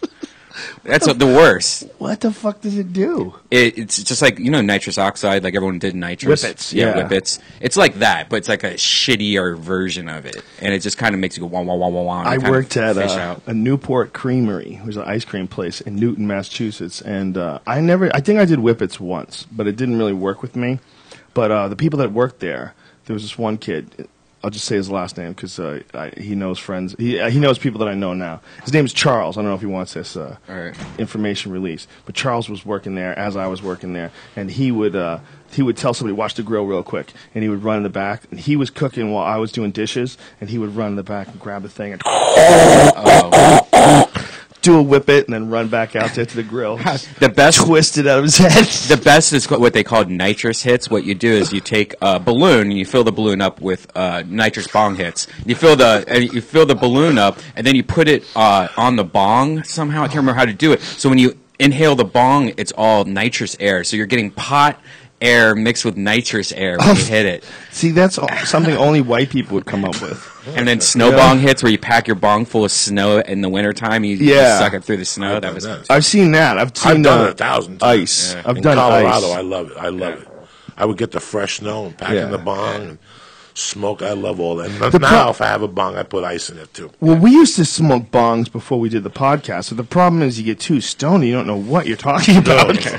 It's like if you're going to do bong hits and then do a podcast, you got to take an hour or two before you talk. Because you're not going to really have your fucking sea legs under you, as Dennis McKenna would say. Is that joint still rocking, by the way? Yeah, it's right over here. You can't, bongs are too strong. vaporizers, don't you find vaporizers to be a different experience? It doesn't seem to be the same experience as just smoking it. I want to get one of those vape pens. I have it at the house. Okay. I have used it at the house. This guy had one last night that was mint chocolate. I'm like, all right, these vape pens aren't the best. Whatever, I don't care. I took 2 hits off that, and it tasted so delicious. It tastes like ice cream, and I was so fucking stoned off that thing. It was everyone has them now in L.A. Everyone has like these pens that look like little. That's going to be the thing. That's the big thing, right? And somebody's going to invent one that's going to fuck people up. That's the bottom line. Somebody's really going to, like, the Eureka gets me high, but at night I don't get high. At night I won't get high, and I got to switch up the tubes a lot. Right. Like right now I got a sativa, and I have something else. I got a pretty good fucking sativa. Let me ask you this, Joe Diaz. If you were going to do anything with this room, what would you suggest being done here with this new studio? Well, outside you have to have a mat out there. A mat for jiu-jitsu? Yes. No. Absolutely. Put a pool table out there. Your office is in there. Right. That's your office. What's with the waiting room? You ain't in case people come by and there's extra room. There ain't no fucking no extra people. We had a couple people here the other day. Dennis brought a posse with him. Russell Peters comes here. You're going to need that just for him. Yeah. Really? Just for his ego. Oh! What else can you put the pool table? Just kidding, Russell. I love you. Definitely have a mat up here. A lot of people were mad at Russell Peters because of that Mixmaster Mike interview. I thought he added a lot to it. He added a lot of DJ knowledge, told us a lot of shit about needles. Why are people such haters? I talked to him about it a couple days ago. What did he say? Yeah, he was bummed about it because Twitter is so harsh. You know what it is? It's just a bunch of mean cunts. Yeah. I mean, most people why not just listen to it and just take it in? It was a goddamn 3-hour conversation. Mike told a lot of shit about working with the Beastie Boys. Right. Told a lot of shit about DJing, being in front of. He said he was in front of 400,000 fucking people. 400,000 people in Germany. By the way, his CD's out now. His free CD's out. Where do you get it? I think it's mixmastermike.com. And mixmastermike.com, I believe the I's are all ones. I think it's one of those. He's leaked. You remember that back in the video game days? He'd be leaked. L-E-E, on his Twitter, yeah, I think it's one. But his website's mixmastermike.com using the regular spelling. And it's a free CD, and it's really good. It's a remix CD. So and he's cool as fuck. Yeah, he is cool. It was awesome having him on the podcast. Even if Russell Peters did fuck up the interview.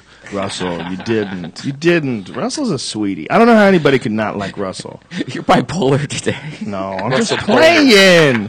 I'm just jokes. Russell Polar. Russell fucking Peter's a nice kid. He's a really gentleman. He's a great guy. He takes great good human care being. of a lot of good friends of he mine. Does. Bro. He takes good care. You know what I like? I like when a guy hits big like he does and becomes more generous. Yeah, that's how he is. Yeah. You know, here's something he did I didn't know about. I found out the other day, like when Sam, there was an HBO special, and they originally wanted to have, or they originally wanted to have Sam on the HBO special or the Comedy Central special, but then at the last second they're like, all right, we don't have enough money for you, Sam, to pay for you and to film it and all that stuff, so we're not going to have you on the special. So Russell paid out of his own pocket, like paid for them to film it and put it on the special, and that really like pumped up Sam Tripoli like 5 years ago or so. That totally sounds like something he would do. Yeah, he's a perfect example of a guy who's got a lot of great things that are happening for him. Like if you see, Russell was showing me pictures of on his phone. He's doing like 15,000 seat arenas, and he's doing them on a regular basis. And he's a perfect example of a guy who's just a fucking sweetheart of a guy. And people go to see him, they have a great experience, and they tell more people about him, and then they come and see him more, and then he's got swarms of people. And it all happened, by the way, because they liked his stuff. This didn't happen because he was on some fucking crazy sitcom. It didn't happen because he was in a great movie. It happened because he had YouTube clips. People saw the YouTube clips and said, this guy is awesome. And then it all grew from there. Russell Peters is one of the best internet success stories ever.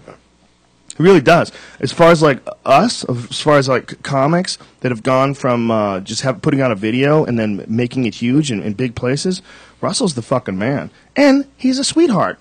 I've hung out with that guy in Vegas so many times. He gave me this fucking watch. Gave it to me. He's a gentleman. See this watch? This is like a really nice watch. It's a Breitling. And all I did is I said, we were at a bar. You were there. I go, hey, man. It's like a $10,000 watch, right? Or something crazy like I don't know that? what it costs, but it's You pretty, traded watches, pretty and he threw your watch away the next day because it smelled. My watch I would wear it at the gym. Sorry, it had a leather band on it. I've been lifting weights with that watch. You should have kept it. That smell would have attracted like powerful females. Yeah, I looked at his watch and I go, "That's a cool watch, man." Just like that. I just go, "That's a cool watch," and he goes, "Here, it's yours." And I go, "Get the fuck out of here, man." He's like, "Take it, take it, take it." Grabs my hand, sticks it over my hand. He's ridiculous. Or Buck Angel. It would attract Buck Angel. It would probably watch. attract my watch would attract Buck Angel. How much you want for the watch? That was a Jeremy. I need that. That's the last piece to my puzzle. If I put that watch on, I'll be fucking manly. I wonder if like girls who become boys still stink like dudes do. You know, because dudes put out a certain fucking Pheromones. Stinky dudes put out like a certain odor that you don't get from stinky chicks.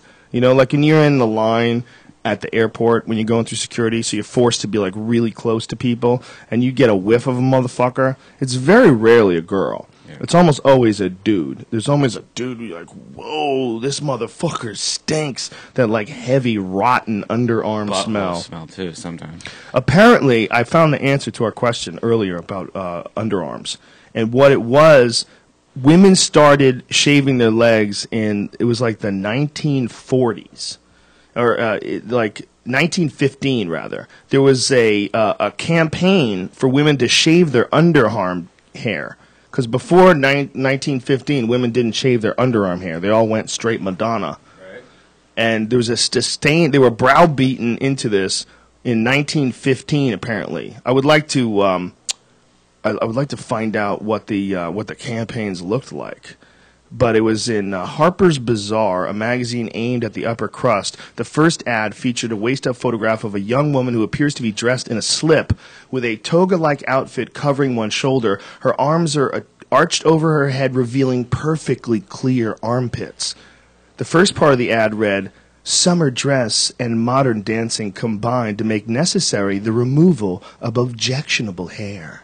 So that's what it is. They just showed some women some unrealistic vision, much like we have seen in our lifetime with pussy, like we were talking about earlier. When I was a kid, a girl would pull her pants down, and you got what you got. You got Welcome to the Jungle. You got fucking craziness. We didn't do anything with our pubes. They didn't do anything with theirs. And if a girl did shave her pussy, oh my God, it was like chaos.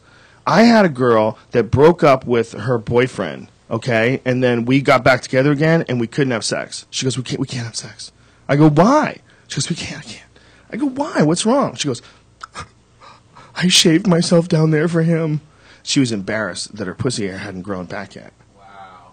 So I was like, it's all right. It's no big deal. You just don't have any pussy hair. Come on. What, I don't know that you had sex with this guy? Settle the fuck down. I can do the math. I'm ashamed. She was ashamed. She was ashamed that she shaved off her pussy hair for this guy. Isn't that hilarious? She couldn't just say, yeah, that's my new thing. You know, fuck pussy hair. No, it was dirty. It was dirty for her. Like she had done a dirty, dirty thing. She shaved her pussy. Oh, my God. You know what I did for him? What? I shaved my pussy. No, you didn't. Shut up. Let me see. I'll never talk to you. They would pull their underwear down, and then that girl would go immediately and tell all of her friends, that dirty bitch is shaving her pussy. Shut the fuck up. Give me a cigarette. I need a cigarette right now. I can't believe this. Oh, my God, that whore. That whore is shaving her pussy. All these chicks in Boston would sit around smoking cigarettes, talk shit about if you shaved your pussy. They found out, that fucking whore. Why not just put a sign, say, come fuck me? Huh? Huh? Anti-arm hair ads began appearing in middle brow McCall's in 1917. Women's razors and depilatories.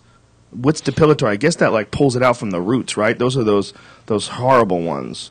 You ever seen those things? They look like fucking springs, and they just wrap around your armpit hair and yank them out of the roots. Yeah. Yeah, fuck that. Whoa, that's gay. That's very gay. That's very gay. That's uncomfortable. That's uncomfortably gay. Woo! There's something about a dude that's too lean.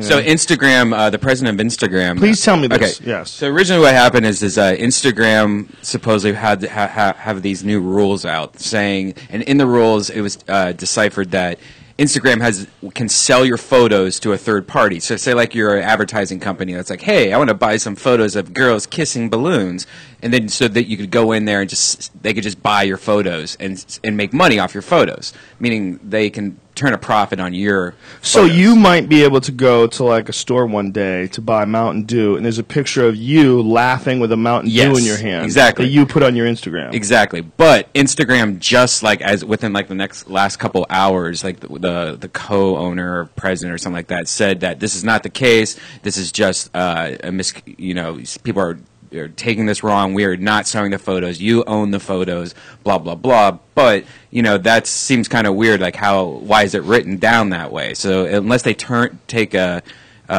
change the terms, there's still some question there. And I guess there's going to be more developing about it. So we'll figure it out soon. But you have till January 16th where this new term kicks in. So if you delete your account supposedly and all your photos by that time, then they won't have the photos. So probably some mad backlash. That's what that probably was. It looks like it. They got caught pretty much. But Instagram is now owned by Facebook, and Facebook also is going through the same kind of shit right now. Right. With this whole like, do they own your property? Can they, Well, I think it's really important. I mean, if there's anything that any function that groups like Anonymous serve, it's really important. Is not just like political and governmental stuff, but shit like this to keep companies on their toes. Right. Like hackers, like just the threat of someone realizing that there's an imbalance and wanting to correct it.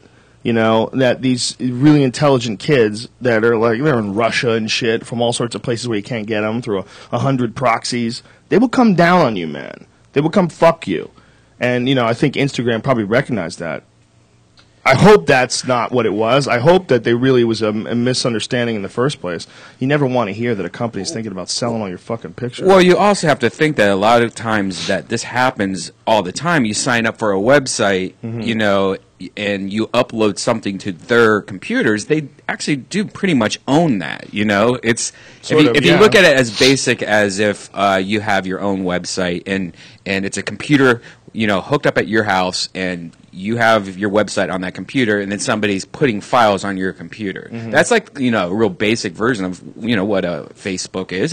They own all these computers. You're putting your information and your stuff, and you're putting it on their computer. They do pretty much own it. If they went out of business tomorrow and just turned off the lights, they could take all those computers and look at all your pictures and they own your pictures. Right, but I think the real issue in this country is money. if you try to sell it. Yeah, but it's the idea that you also don't really think like shit. Every single text that I do back and forth between people on Facebook, or any photo that I have hidden in my inbox, or anything that I have private that no one can see except me, all that can be seen by somebody, and somebody can own that and take that. So if you ever say or do anything, they pretty much get to do whatever the fuck they want with it, except sell it, I guess is the big thing. Yeah, I think the big thing, though, is the sell it, especially the using it for advertising. So as long as they're not going to do that, they will escape the wrath of the fucking legion. Yeah, but what if it's something like, how this guy is talking today about, we are not going to sell your stuff, What if he's just also saying that as, like a backlash thing, but in a way of, we're not going to sell it. We're going to get money to sponsor a company, and then we're just going to give them your photos, or something. You know what I mean? Like they're doing some kind of back snaggle way where they're getting paid for it, but just not directly. I guess that's possible, but I think you also have to think of okay, what is this service worth, and why am I getting it for free? Yeah. What am I giving them? I'm giving them a bunch of users. Well, a bunch of users ain't worth shit unless you can get something out of it. So what is it worth? Is it worth that they put a little ad in the corner of your picture when people go to look? I mean, where's the line that you draw? Because we're basically getting this free service where we get to upload these photos. And one of the things that you and I know about from doing this podcast is that bandwidth costs a lot of fucking money. If you're if you're, a company like Instagram, they must be dealing in insane gigabytes to run their servers. That's why I don't understand how Instagram even became big. I know it's the filter thing. Everyone wants to see the filters, and filters are so big right now. That's what it is. It's girls pretending to look different than they look. But then you have superior companies like Flickr, who I've been using for a long time, where you pay a little bit. I think it's like $40 a year, but you own everything. You don't have to worry about this Instagram shit like that. And when it comes to filters, half the apps that you have on your phone just make filters, and you just send it to Flickr. The thing about Instagram, though, is it became a phone thing, whereas Flickr was like a computer thing. Right. Instagram became a way of for people like to communicate, like Twitter style, with a picture. Right. But I don't know why it became an entity on its own. Like, why didn't they just use TwitPic? Yeah, or I don't any get of that. the built-in Twitter. It's because picture. of the filters. I think it's just the app. Yeah, those tricky bitches. They want to look like magenta hued. They want to look like they're living in a dream. And there's only 8 different filters, and you get like a app that there's one called 100 Cameras, where it has 100 different filters, and it's like 99 cents, and it just sends it to your Twitter, your TwitPic or whatever. Yeah, there's a bunch of them like that, right? That connect with it. Yeah. It's probably better than Instagram, but I've got 50,000 fucking people on my Instagram. That's the problem. At this point in time, how many of those are not on my Twitter? I can't abandon them. Yeah, unless everybody abandons it because of this new policy shit. I mean, if it stays how it originally was, where they do get to do whatever the fuck they want to, and they will, I probably will delete my account, because I only went on Instagram because everyone told me to, and it's like, oh, it's so popular, and I'm like, yeah, I don't get it. I can use TwitPic. Remember Everlast told me I have to use it? Yeah. He came in and said that people have been mad that you don't use your Instagram. I was like, really? What's wrong with I got a tweet a day almost about it. Yeah, but you know what's going on now? For whatever fucking reason, even though I've updated it, my iPhone does not want to connect with the fucking Instagram. My iPhone is not interested in sending pictures through Instagram. Really? He's fucking smart. He knew this whole fucking thing was going to happen. Yeah, my iPhone's you can't blame your fucking iPhone. He's doing good. I got a new iPhone, and it's like, fuck you, bitch. Yeah, fuck all Every that time nonsense. I try to send pictures through iPhone. I was trying to send tell you this what it is. Instagram photo because I took a photo of Brad Pitt with Chanel No. 5. Brad Pitt's got a fucking men's cologne commercial. Does it Look smell at that. good? I don't know. He's got but I was 19 trying to fucking put kids. on Twitter or on Instagram that if you buy this stinky shit, I hope nobody fucks you for the rest of your life. I was trying to put that out, which I thought would be nice and witty on my way home from the airport. And you're anti-cologne all the way. It's fucking gross, man. I do one little spray of Timberlake before I leave every day. That confuses my animal nose. I don't trust guys if they have cologne on. Do you know that?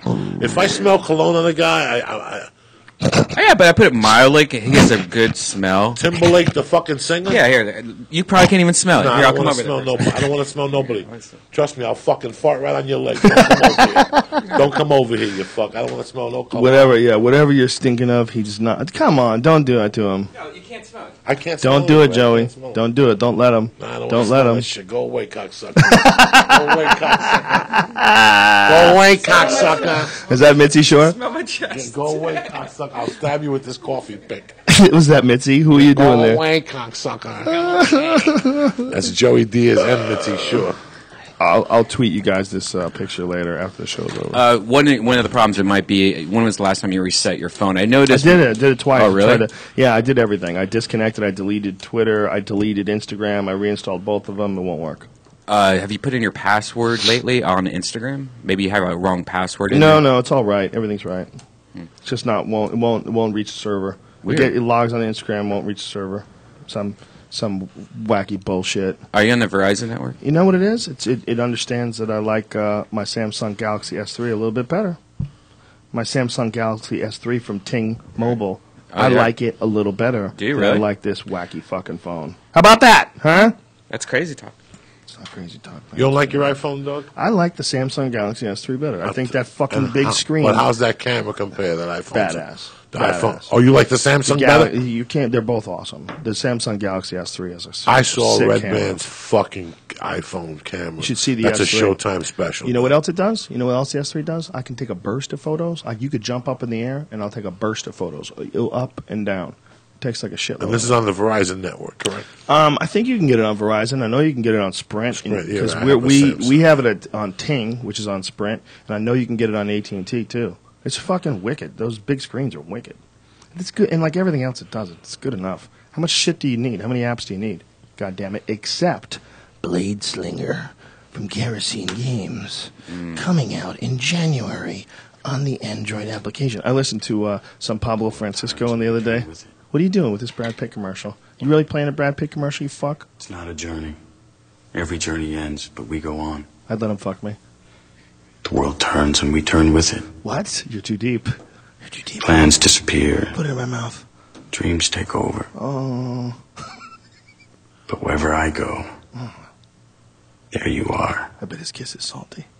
My luck, my fate, my fortune. Chanel number 5. Whoa! No, you didn't, Brad. Brad. Inevitable. God. Brad. There's not enough money in the world for that, Brad. Who's your fucking agent? You could have cut it off before you said Chanel number 5. You would have been okay. You would have been okay as long as you didn't mention the name. Why give that whole preamble? Why give you the fucking ear beating if he's not going to say Chanel number 5? The ear beating comes with Chanel number 5. No.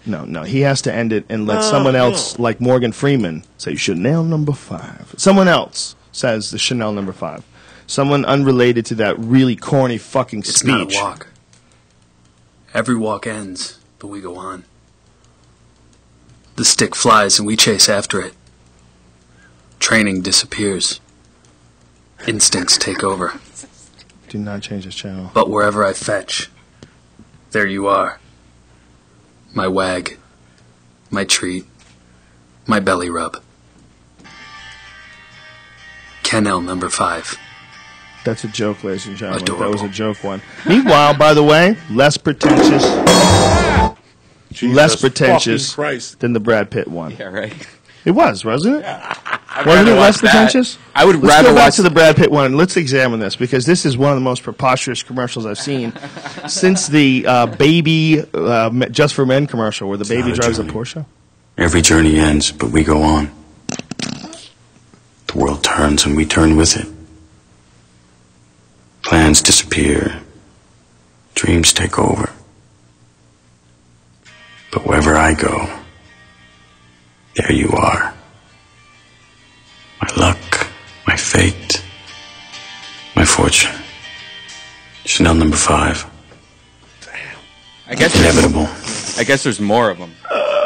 Well, we gotta find more of them because I'll never listen to a word that motherfucker says ever again. Unless they gave all of that money to pregnant babies in Africa. Unless 100% of that money went to the pregnant babies. What's that? What is it, fuck with Brad Pitt Day today? No, just that commercial. I just saw the picture of him with Chanel number 5, and I just was going to tweet something silly about it. But I didn't know that there was a whole goddamn advertising campaign that has the most preposterous ads ever. Here we go. But we go on. Wait, hold on. The world turns. It's not a journey. Every journey ends, That's the same but thing. we go on. The world turns and we turn with it. Plans disappear. Dreams take over.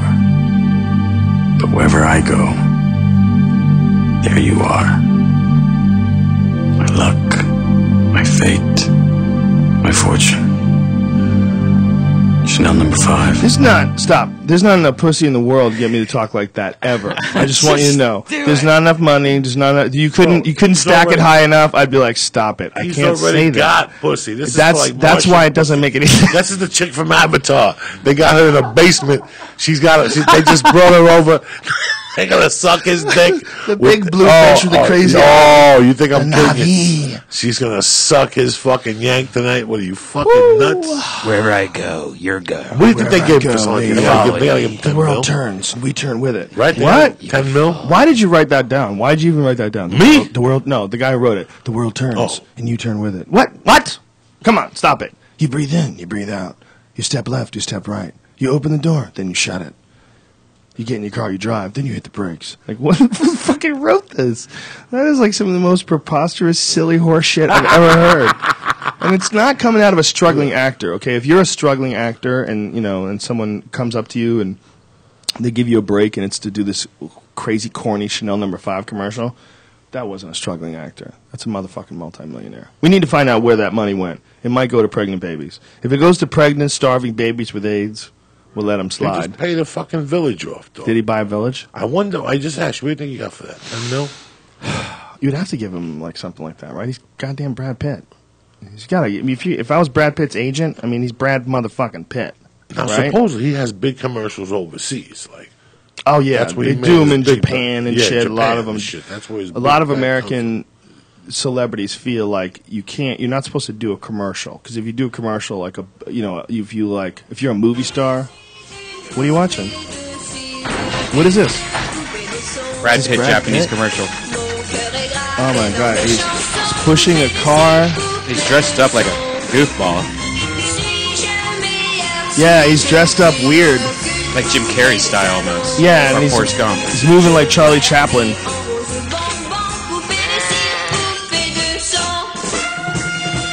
Yeah, what kind of character is this? See, that's fine. That's just him moving around and taking a picture. I don't have any problem with that. I got a problem when you're staring at the camera, talking about the world turns, and you turn with it. I touch my tongue to yours, and we melt together. Joey Diaz. That's not Joey Diaz. That looks like Joey Diaz fucked big pussy in Japan.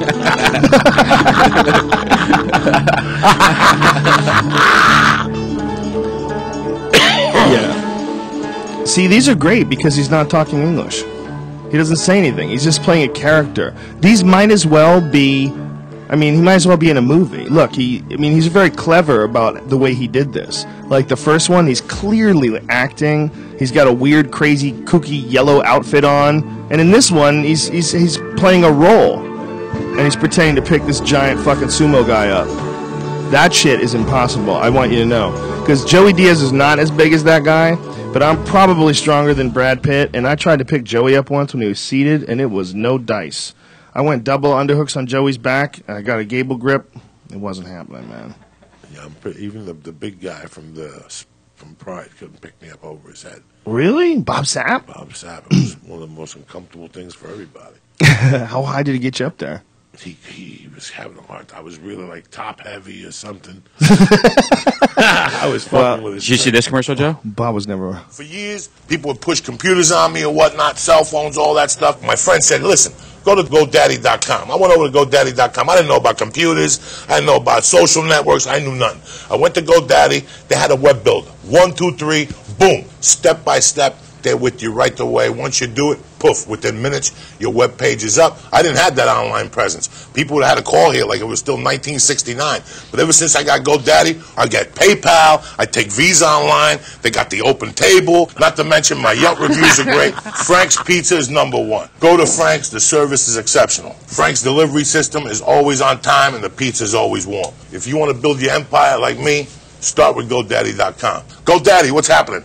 Nothing. I'm just calling you to see what's cracking. Have a good day. That's beautiful. That's hilarious. That's how much of that did you write? 80% of it? Come on, dog. Yeah. And you had no idea what you were They talking told about. me what- No, I had no idea. Did they just give you like a rough thing When of how I much? got there that morning, they said, do you know the points for this thing? And I go, no, I didn't get the thing. And they go, these are the points you got to say. And it was in between, like, shooting. Uh-huh. Like, it was in between shooting. Like, in between, like, they came over and go, ready? Right. Let's pick it up from the other thing. And I had to go back and pick up PayPal, pick up that, the tanning booth. Like, that was just fucking quick, man. That was fucking crazy that morning. That was quick. Yeah, that seems like that's a great utilization of you. Like give him the points and let him rant a little bit. Why fuck around? I didn't curse. He ain't Brad Pitt. You don't. He doesn't have to say breathe in, Breathe in. and breathe out. Never The world again. turns Yeah. and you turn with it. That's the first time I ever saw Brad Pitt in a commercial, or am I hallucinating? No, that's. I think he's sold his soul down the river. I think How many kids he got? he's got a lot of Angelina. kids. He's got a lot of houses, and he's done a lot of shit movies lately. And Angelina's been pulling all the weight. When was the last time Brad was in a big hit? Moneyball. Was that a big hit? Yeah, Was it the baseball movie? I didn't see that. yeah. Okay, so I'm wrong. So how much money do you think he made from that? Enough for 80 kids and You gotta give him Taipan? 20 just to talk to him. 20? This is what they get for a movie? You gotta give him 20 just to talk to him. Just to Maybe that's not him. enough. The He way they're keeps his- balling and fucking, Gucci does- clothes for little babies and Listen. shit. 20 million a movie. He does 3 a year. That's 60. She does the same. That's $120. 10 of these. That's some fucking cash, dog. Yeah, They ain't fucking around. I wonder how much they're giving him for the movies. 20. For these commercials. Fuck. 'Cause for a whole campaign, he's going to shoot 5 or 6 of them. Clothes, cologne. If he got together with his silly black and white commercial and they overlapped it with Steven Dorff's silly black and white commercial, CGI'd them together. If they just spliced it back and forth, you went from one douchey statement to the other. I think that would be. Listen, Mischief Maker, we know you're out there. Okay, we're calling you. We're setting the freak flag up over the Rogan compound. We need you to put together the possibly douchiest commercials of all time together. With the song Kiss Me in the background. Yes. Listen, man, we don't want to fuck with your artistic integrity by giving you a suggestion that you haven't. But Brandon, you know what to do. You know to do the right thing. Go make that video. This fucking guy was very good in Moneyball, Joe. I bet he's a great actor. He was great in An Interview with the Vampire. Yeah, I loved him in that. I loved him in a lot of movies. He was great in Fight Club. I'm just bullshitting, but I just wish he didn't do that fucking commercial. I mean, it just seems like so whorish. You know, I should talk. I did Fear Factor for 6 years, and then I went back and did it again. But even I wouldn't do that Chanel commercial. Sure you would. I don't At think this so. point, what No. You come out, how you doing? I'm Joe Rogan from the UFC. You know, feet in the ring. You should smell really stinky. This is the new UFC Chanel edition. First of all, I could never do it because it's been widely. I've said it 100 times in the podcast that I hate all that stuff. I don't like any form of cologne. I wear a deodorant because if I don't, I smell really bad. I smell like meat. Sicilian. Like old meat. You smell Sicilian. My underarms. And I'm not willing to shave my underarms. Shit and all that fucking arugula. Plus, you know what, folks? I get through life. I exude a lot of energy. You know what I'm saying? I don't half-ass things. So I'm putting forth effort all day. And when you're putting forth effort all day, you're grinding and sweating and shit is going down inside your body. And when it comes out your armpits, it smells horrible. So I'll wear a little deodorant. So if you smell me and you're like, what a hypocrite. He's wearing some fucking cologne. I'm not. That's just Old Spice. That's what I prefer. Old Spice Sport. Not antiperspirant because I'm not trying to stop sweating. I like sweating. I'm not going to bullshit you. Sweat I do have feels good. a little baby CK1 at the house. CK1. Whatever the fuck it is. Love it. Whatever the fuck it is. Just in case I got reefer on me and I got a suit on or something. And I don't want, I'll put a little dab on my neck. What is this one? What is this commercial? What the fuck is going on here? Try to be discreet. I am being discreet. What is this? What's this for? Is it... Boy, am I glad to see you. Sit tight, bub. Big Brother's about to show you how to save Christmas. Oh, this is that thing that you did with Dean Cain? This is the latest one. Yeah, this is the one for this year called The Dog Who Saved the Holidays. Gary Valentine. Gary Valentine. Lisa Donovan. Like it? Michael Gross. I'm shaking in my crotch. Shelley Long. I got a date with a fuse box. Peyton List as Eve. Lighten up a bit. And Joey Shelley Lawrence. Long. Hey, that's me. As Zeus. I think I'm going to need a little backup on this one. I think we got top billing on this I'll shit. get it. Zeus's And I should get the side top up. billing on this. Yeah, what is that? You can't even get top billing over Shelley Long? You fucking believe this This shit? ain't This day and 1994. age? What the fuck, man? This fucking day and age is what I Some need. respect. Did you get billing at all? Did they even mention your name? This is my fucking, I get like, they treat me like a fucking Puerto Rican on the sport. Fuck. Did you like working with Dean Cain? Yeah, I did like five fucking movies, 5 of those things. Did you hang out with Michael Gross and molest Joey Lawrence? Or No, I anything? didn't bother nobody. I keep to myself. Michael Gross is one of those guys that's been in a bunch of movies and he's a really good actor. Like and then you see him in that and you go, oh, that's what that guy's name is. I've seen that guy in a bunch of things. That guy's good. Family Ties. You know what I watched today, man? I started recording it here on the studio. Some Walker, Texas Ranger. Oh my goodness, it's fucking good. Good shit. It's so funny. I want to play a little bit of it for you because it's so ridiculous. I recorded it on the DVR. I forgot how good that show is. That show is like might as well be a comic book that was written in 1950. You know what I mean? The way he'd walk up on people. Everything. Even the acting. Oh, his sidekick was horrendously He gets bad. in a fight. He gets in a fight in this bad guy's office, and the two bad guys' henchmen tried to close in on him. And he's in a little closed environment, but he's throwing like mad karate kicks and shit. Chuck Norris don't play games. He's throwing wheel kicks and shit. Right off the bat, he just throws wheel kicks with cowboy boots on and shit. Anyway, knocks this guy out, and then goes up to him, grabs him, and starts questioning him. And the acting that came out of this meathead that was lying down on the ground, it might be the worst acting ever recorded on film and put on television. I mean, it's beautiful. It's a great show. Those shows, like, you watch those shows and you wonder what they were really doing. Up to Redban. What? What's going on? Joey, what's that show? What's your character's name in that Nickelodeon show? Joey Lasagna? What are you pulling up? Meatballs. Joey Meatballs. Something like that. Not Joey the Meatball King. Meatball King. It's so funny seeing Joey now out in public, and like people come up like, "Can you sign this for my daughter?" And you're like, "What the fuck is that?" And then you realize that he's known for this character called Joey Meatballs. And what show is this on? Kicking It. Yeah, Kicking It. What is Kicking It? It's a show on Disney XD. Now, what if these people ever see you on stage or listen to one of these fucking podcasts? No. The funny thing is that these Kicking It's. The funny thing is that all these shows, to advertise them, they're put on there by the networks. Nickelodeon knows that if they're going to put out a trailer on a commercial, it's a lot cheaper to put the trailer on YouTube. Right. The kids will know that they're coming up and they'll hit it. Yeah. There's thousands of hits on these trailers for Kicking It, right? Mm-hmm.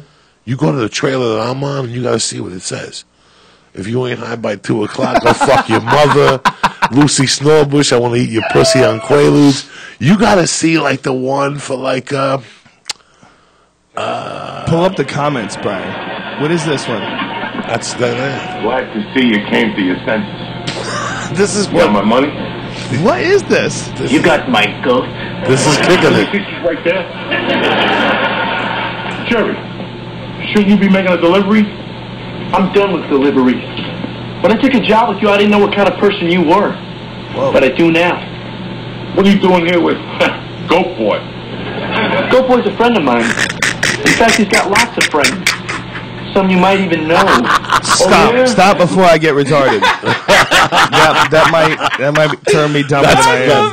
That's worse than Walker, Texas Ranger. Listen, we're going to have to compare. We're going to have to compare that to Walker, Texas Ranger, because I'm telling you, they're pretty damn close.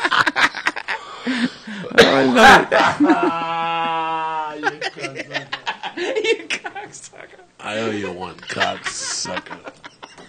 Yeah.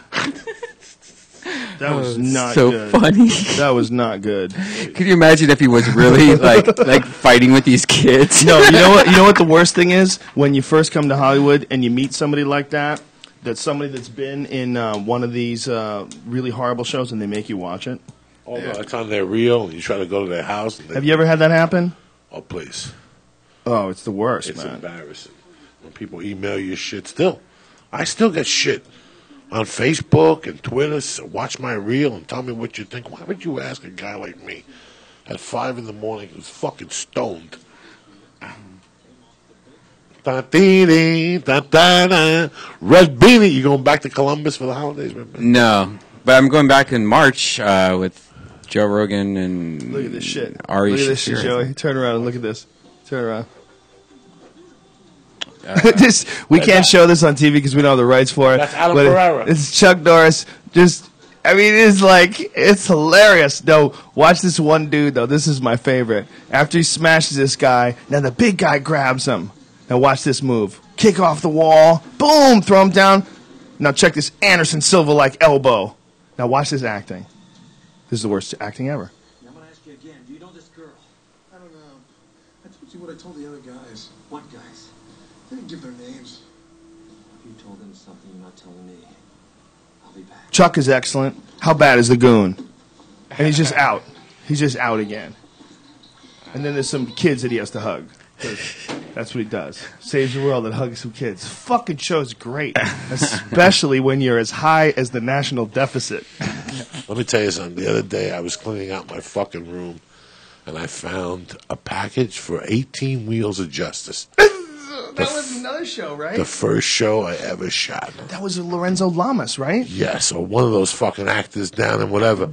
I forgot all about it. 18 Wheels of Justice was the first booking. I remember before I went in, they told me the lady's a fucking old lady. She'll torture you. I went in there and booked the bookie role where I had to smack a fucking a playmate in the ass as she walks out of the room.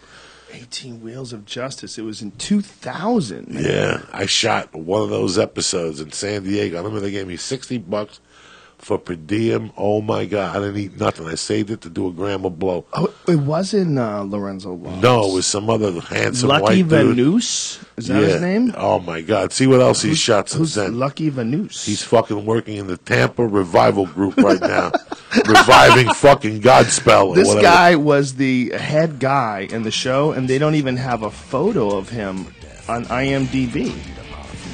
Is this it? That's G. Gordon Liddy, man. Oh, they blew up a house. Yeah, that's it. There you go.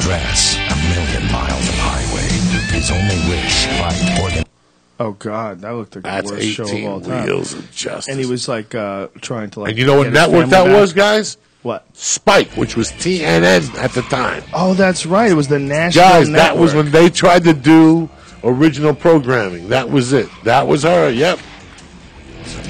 There you go. That's a good idea. If you have a show called the Nashville Network and you're like, listen, this is what we got. We got a lot of truckers. A lot of truckers watch. How about a trucker superhero?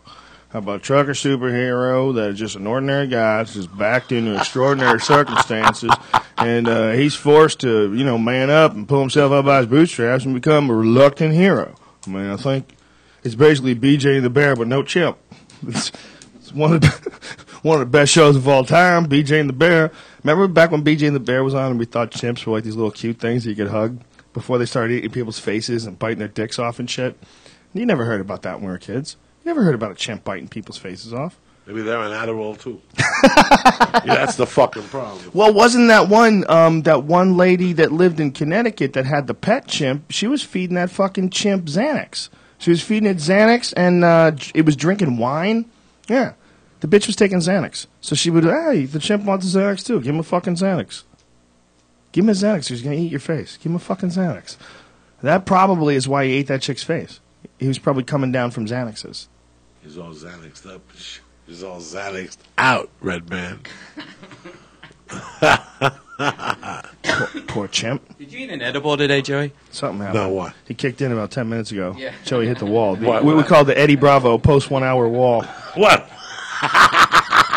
Why? What happened? I didn't hit no fucking wall. Eddie Bravo goes guns blazing for the first hour of podcast. No, and then like an hour in, he goes, so what? Anything? No. I'm waiting on you fucking guys. I'm a counter striker. You know me. Eddie Bravo, ladies and gentlemen, for Eddie Bravo fans, which of course we all are, Eddie Bravo fans. Eddie's the shit. He's got his own podcast that he just started doing called Eddie Bravo Radio. And if you are down with chemtrails, that is the podcast for you. If you want to hear more about Philip Corso and UFOs and jiu-jitsu and MMA and crop circles and chemtrails and music. Kiss. Fucking Powerful. The whole thing. Kiss. Knowledge. Eddie Bravo. Smoke Sunday Serpent. nights. And he does it with Alder and Zach and Rob, all these guys that we train jiu-jitsu with. I don't know if he's going to do it with them every episode or if he's just doing it like that for now. But Eddie Bravo Radio, if you're down. And if you're not, don't get cunty. Joey, okay? Settle the fuck down. That's my brother. Do you remember this website, Joey? Joey Diaz. Yes, I do. Yeah, hey, I'm Joey Diaz here. Wayback Machine. Where did you find that? That was. Look, you got an Ice House banner. No, Latino comedy. I want to see who. There was a chick on there that sent me a message on there. I want to see if it's still on there. Who put? Don't show it online. Oh, you remembered me, Joey. Yeah. Is that online still? This thing? Yeah, it's in the Internet Archive. So look, here's a picture of Pablo from back in the day that you probably forgot about. Yeah, that's what I was just saying. That I was listening to Pablo on the way over here. They had it was on Jamie Foxx's thing, the Foxhole, the same one where he's interviewing Quentin Tarantino. And I was listening to Pablo, and Pablo is so fucking entertaining. That dude did nothing but Jackie Chan, like Jackie Chan, like trailer, like jokes. You know, like he's the nicest guy in the world. You know, like I'm so nice. Why you have to fight me? Like and it was he just did nothing but that for 10 minutes, and I'm just laughing like a fool in my car, giggling on the way up here. What are you doing, Brian? You're distracting the shit out of him with all this. Just looking at old I don't Joey fucking know. You're staring at magic tricks. Nah. Yeah, you're definitely on an edible. I got stoned as fuck from that. Bro, I haven't been smoking weed from the solid sense, so I got high as From the fuck. solid sense? What does that mean? Smoking the vapors. Oh, Shit, so I yeah. haven't been, That vaporizer is very good, but it's not as good as smoking weed. No. That's what I'm saying. It's pretty good. It's It pretty gets close. you going in the morning, but I think it's the right amount before you go on stage. Yeah, it's That's the what right I think. amount. I switch up. You have to switch up the capsules because you get used to it. So you got to have a sativa, and I got to do that when I smoke weed anyway. I do the same thing. Yeah, you always smoke mixed the same it up. weed the whole fucking day. You and we're different like that, though. like I to don't do mind smoking the same weed all the time. I can smoke the same weed for like 6 months. No. I never understood how somebody bought a pound of weed. Every time you went out, you got the same fucking weed. You're killing me, that guy. Would you switch this bitch up? I think you and I do very different things with the weed. No. Even if you smoke it, like some mornings you want to smoke a sativa. Some mornings, you want the sativas. I love sativas. But how high are you getting? Are you getting like stupid high in the every day? mornings anymore? How high? No, not like I used to know. Not like this. But so when you were switching them up, Listen, bro, when I was waking up and smoking Matt's OG at 4:45 in the a.m., by 5:30 you're drooling. That indica, sativa fucking grind together. I get out, jump in a pool. You gotta do something. You gotta get on a bicycle.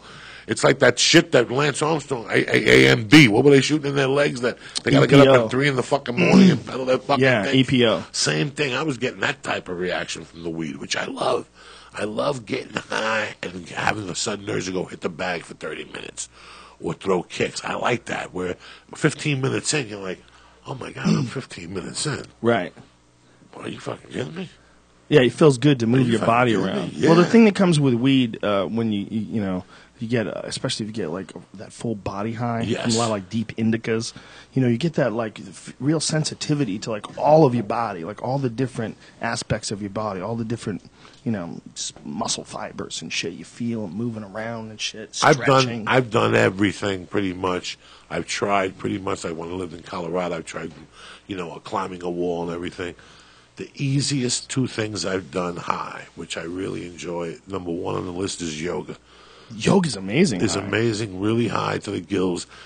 On an edible, it's better because you get more energy in your lungs to hold the poses and shit like that, especially if you eat like a cookie. Right. But who's going to go to 6 a.m. yoga? You got to get up at 3:30 to eat a fucking edible. You're a savage. You know what they say the best thing with yoga is?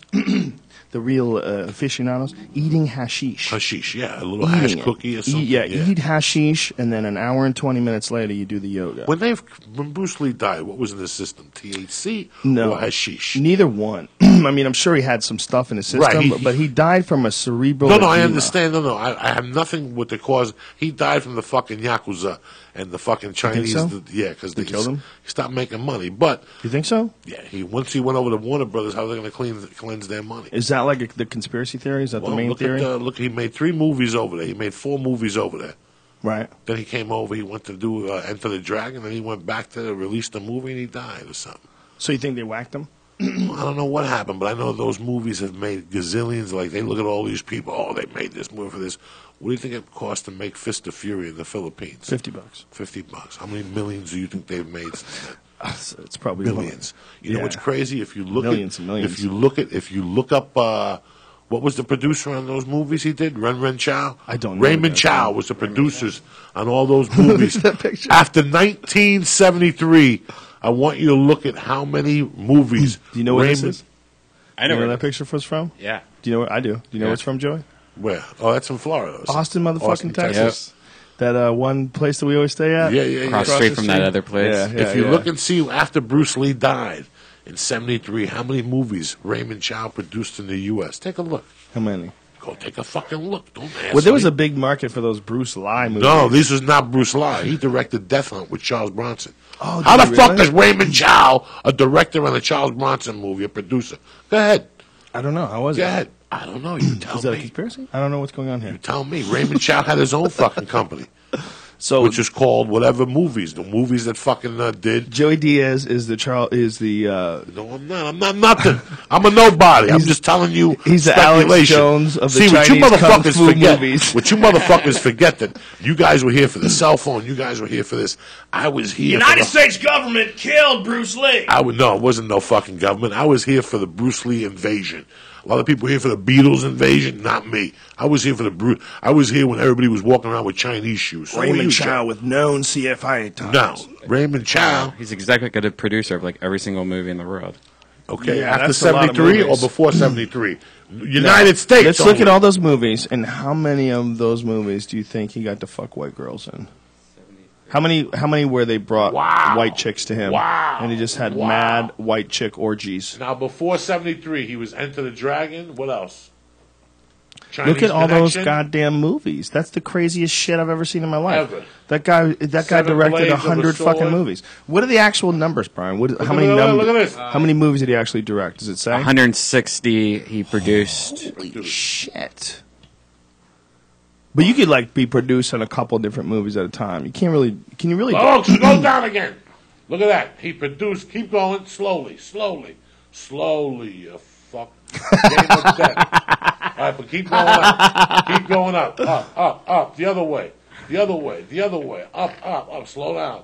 Slowly. The Keep Big going. Brawl. Keep going. Game of Death 2. Oh, that was the worst one ever. Cannonball Run. Look at these movies this motherfucker did. He did Prodigal Cannonball Son. Run. Look at this shit. Breakthrough. Look at this. Keep going. What's Breakthrough? Who the fuck knows? Cannonball Run 2. Meals on Meals. Look at this He shit. did the Cannonball Run 1 and 2. Above the Law with Steven Seagal. Oh, wow. That motherfucker. He did Police Story too. He did everything. Could you Above know? the Law. A lot of Chinese movies, huh? Yeah, that's where the Ninja Turtles 2! Teenage Mutant Ninja Turtles 2 and Once Upon a Time in China. He just muscled himself into those Wow. movies. They just bring them to him. Would you mind being this? Look at this. Sun Waku, everything. Is he single? Brian, you got to stop with that dumb fake gay voice. That's ruining your internet rep. That's not a gay voice. You're doing so well, and then you do that, and everybody goes, "God damn it!" It's a gay voice. Stop it. You know what it is. It's a vegan voice. Shut your. Oh, how dare you! How dare you! Shit, Joey Diaz. So what's next, Joey? You know me, baby. You know what's fucking next? Friday night, the 21st, 8 o'clock, Will Turn motherfucking Theater. I'm eating the first edible like at 1 o'clock in the afternoon. I'm timing it all perfectly. I'm doing MGMH at 4. What's MGMH? I don't know. Human growth promo, mixed Bath with fucking salts. mushrooms, bath salts, bazookas. I'm doing everything. We want to extend a formal invitation to John McAfee. If you are free in the United States, we have 2 tickets for you for the Wilton Theater. You will sit right next to Brian Redban and his date for the evening. Who you bringing, Brian? Which one of your hoes are you No bringing? bath salts at the Wiltern. Please, folks, it's the end of the world. We can go bath salt free for one night. Shall we? Keep it together. Joe Diaz, Doug Stanhope, Honey, and me. And Doug Stanhope will be on the podcast on Saturday, the day after the end of the world. If there is a world to return to, we would do the Doug Stanhope podcast Saturday afternoon. You dirty fucks. All right, folks? Oh, my special's out. It's out right now.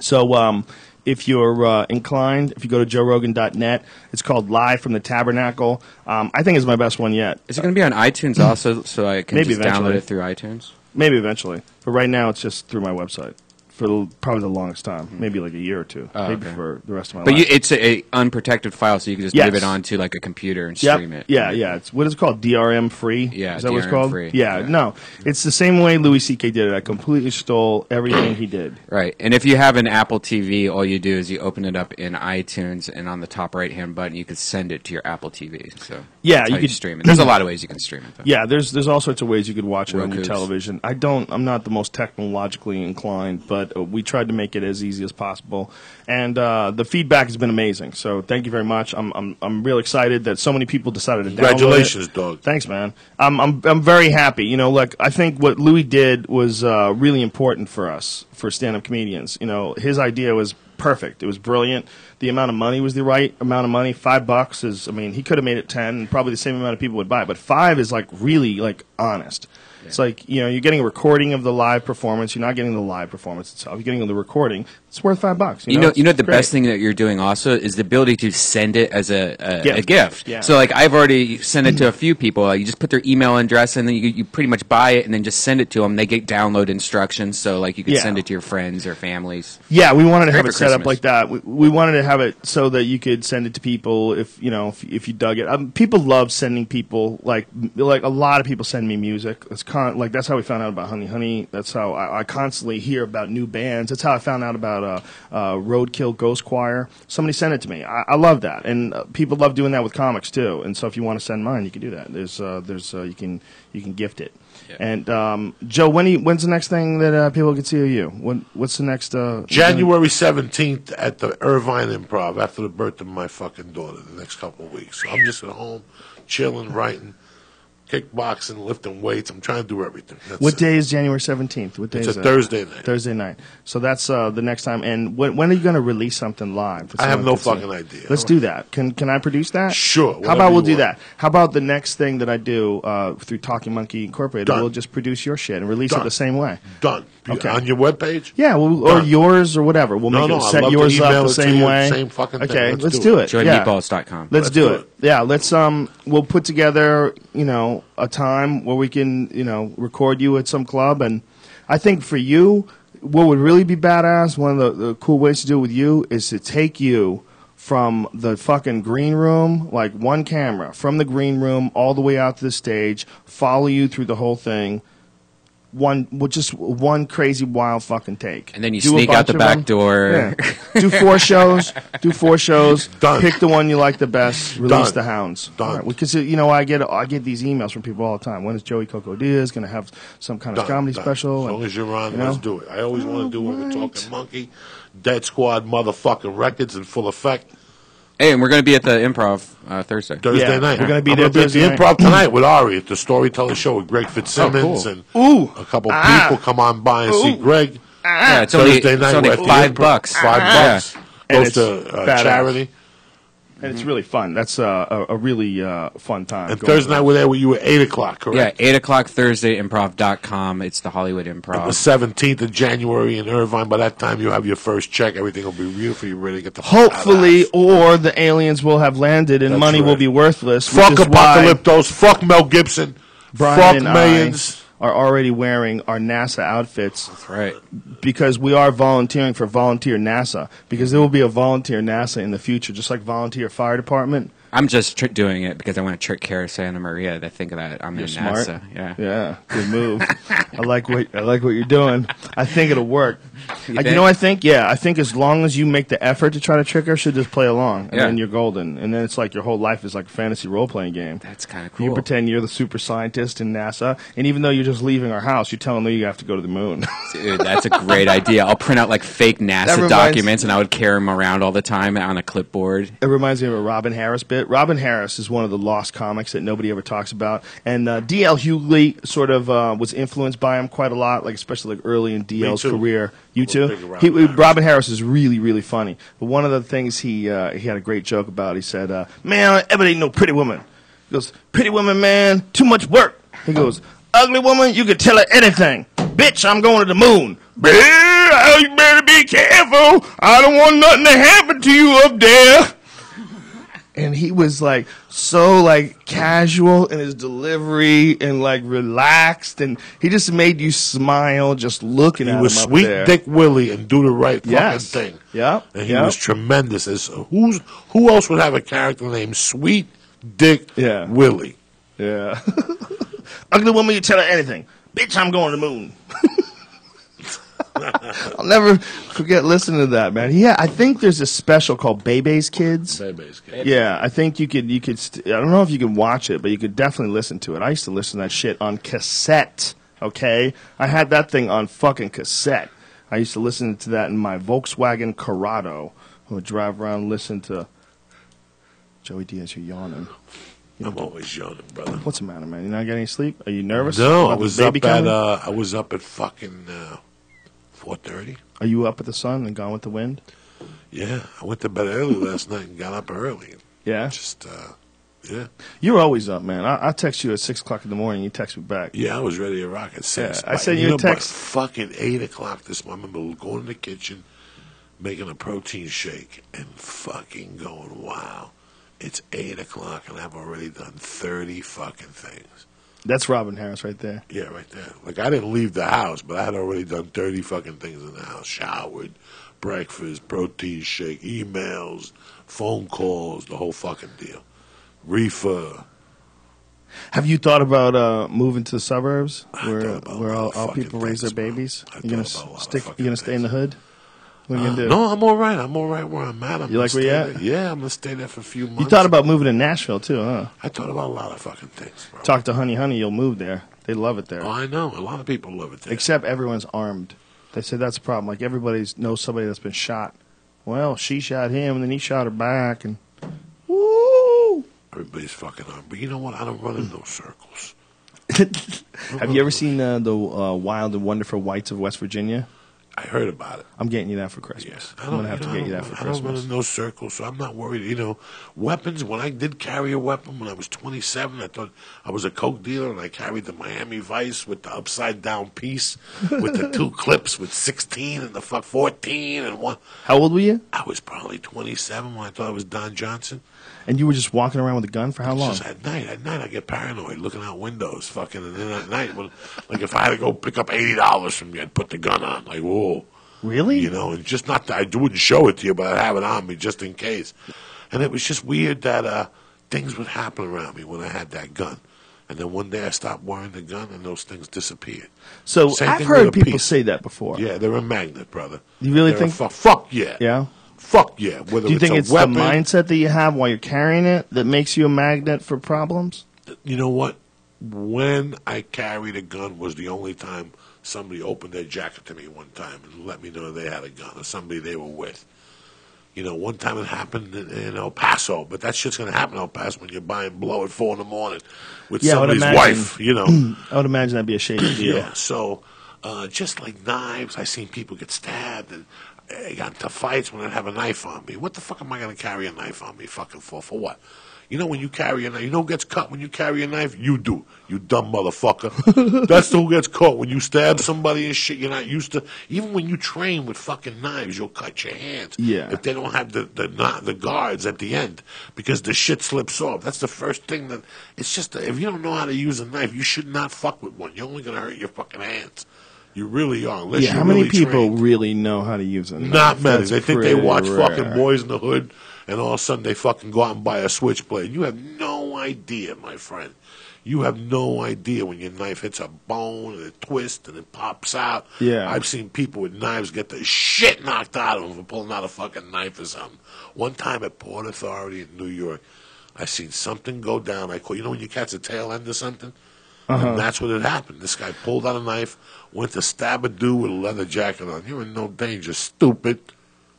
You're in no danger. Like, he hit him in the elbow, the guy caught it, and this guy just knocked the fuck out of him, broke his fucking lip. It was beautiful.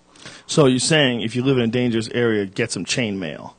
Get yourself a nice coat of armor. Get a nice leather jacket, but who's going to wear that when it's 150 fucking degrees in Atlanta? How are you going to do that in Atlanta, New York, Miami? Listen, stay the fuck in. Mind your goddamn business.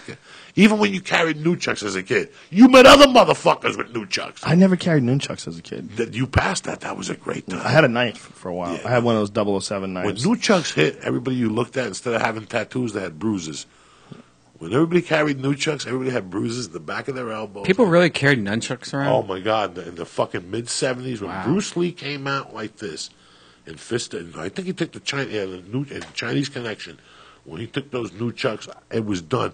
Then there was another movie that came out called Corrado, the Hong Kong Cat, that is not documented, that I've been hunting for fucking years, because his nunchucks had copper on the corners. So this motherfucker took Bruce Lee took 2 brooms, you took a hole, you drilled it, and you put eye hooks, and you took 2 chains. Those were nunchucks. Not Hong Kong Cat. He took it to a different motherfucking level. He took 2 nunchucks like this, drilled them, But instead of putting just a thing in, he put metal caps with an eye, and then he put an eye hook into that. Not to mention, the bottom, he'd go to the hardware store, to the plumbing supply, and put caps on the bottom. Copper caps and crazy glue them on there. So when you got hit in the head, with copper instead of fucking wood. That's what Hong Kong did. He had a whole different dimension to the nunchuck world over there. Nunchucks made me realize about the differences in woods.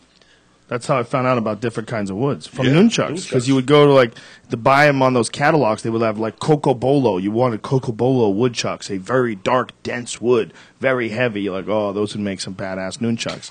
That's how I found out about like cocobolo and oak, like what the harder woods were. It was like what they were making nunchucks out of. What was the harder one? Cocobolo. Cocobolo's pretty hard. Those are the hard ones. Yeah, because ebony. oak were hard, but if you could get real ebony, that's really hard too.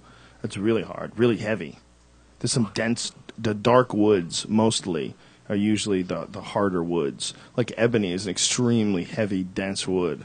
That's why they use it a lot. Like a lot of people like it for pool cues. You know, they make them out of ebony because it's so dense and heavy. It's just tough to get an ebony pool cue that's like a lightweight one. You know what's crazy, Doug? I seen growing up, I seen 1,000 white kids with nunchucks. Black people love nunchucks. Black people. There's some Bruce Lee, there man. you go, right here. Look, right there. But way before this, yeah. the Chinese Connection was where he took them to. But look at this. By this time here, motherfuckers, once he took it from put the bottom. sound so you can hear it. Because the sounds is crazy. Doesn't have sound. The video doesn't have sound. Right there. That was July of '73. '73. This fucking country lost their minds. Oh, they lost their mind. They lost their black people at the movie theater. Lost their fucking mind. I was living in an apartment, and the superintendent. Go the other way for Chinese Connection nunchuck. Right there. Is that it? I was living in this apartment, and the superintendent that whatever it was. Yeah, I guess it was a superintendent, the guy who takes care of the building. His family, he had a son that was like my age. And that's how I found out about Bruce Lee. They're like, you don't know about Bruce Lee? I was like, what's Bruce Lee? And I went over to their house. They were showing me these Bruce Lee posters. Like, whoa. He had like a poster, like Enter the Dragon, you know, with the fucking cuts on him with the blood. I was what is this? And then I think they took me to see a movie. You know, you didn't have VCRs back then, so you had to actually go to the movies. I'm pretty sure they took me to see the first Bruce Lee movie I ever saw. And I was like, whoa. This is Chinese Connection. This is like a really good together reel. I remember being in the 4th grade at Sacred Heart School for Boys watching Happy Days on a Tuesday fucking night, and all of a sudden right there seeing the trailer for the Chinese Connection and Joe Rogan losing my fucking mind. That was a badass. That was his best movie. Yeah, there was no character like Look at who's that guy? What's his name, Joe Rogan? Sammo Hung. Sammo Hung. Look at this shit. This is what he introduced. I think that's Sammo Hung. Yeah, that's Sammo Hung. Yeah. Look at Chuck There's Norris. Chuck Norris and him duking it out. That's Chuck Norris. A lot of people don't know. You see him when he's like 60 years old, a Walker, Texas Ranger, and you don't know the history. Chuck Norris was like a real kickboxing champion, like one of the first. A karate tournament champion. Right there. When I first saw that scene, that destroyed America. That was it. After that, America never recovered from that. People were eating Chinese food. Kids were going to Chinatown. You know, it completely opened up a new door, bro. Instead of going to the fucking roller skating on Saturdays, we were going to Chinatown to eat their food. Remember when people started wearing Chinese slippers? I wore them. My mother thought I was crazy. I used to wear sandals and fucking incense in the house. Well, right there. That's just amazing. The Chinese Connection is just a tremendous fucking movie if you've never seen it. He's raw. And you know who he's on the phone with the whole time, Joe Rogan? And after this, we got to go. Who? You can't top this. When he shot the Chinese Connection the whole time, he was on the phone with Steve motherfucking McQueen. The whole time, he's like, what do I do? I'm just a Chinese. What the fuck do I do? That's what gave me the idea to hang motherfuckers. In the Chinese Connection, he killed the motherfuckers and he hung them. Didn't he like take lessons, Steve McQueen? Yeah, take lessons with Bruce Lee? and James Coburn. James Coburn, yeah. Oh, please. Didn't you do a movie with James Coburn? You did something with James Coburn? What did you do with him? Oh, I did. I did a couple What'd you do things with with him? him. I did Arliss, and I did Arliss, an yeah. episode of Arliss, and I did American Gun with him. What's American Gun? American Gun is a movie with about a kid who he's a father. His daughter gets shot by a gun, and he does the background of the gun. When's the next UFC you're coming to, man? Come to one of these. Well, I can't go to December 29th, and then maybe one of the ones in January. Can you go to Trust February? Me, I miss them too, dog. Can you go to February 4th? No, You I can't don't go think to that so. one? I gotta look. Aldo versus Frankie Edgar. Please, don't and, fucking remind me. And Please. Alistair Overeem versus Bigfoot Silva. Please, don't fucking remind me. Don't break shit, my heart. son.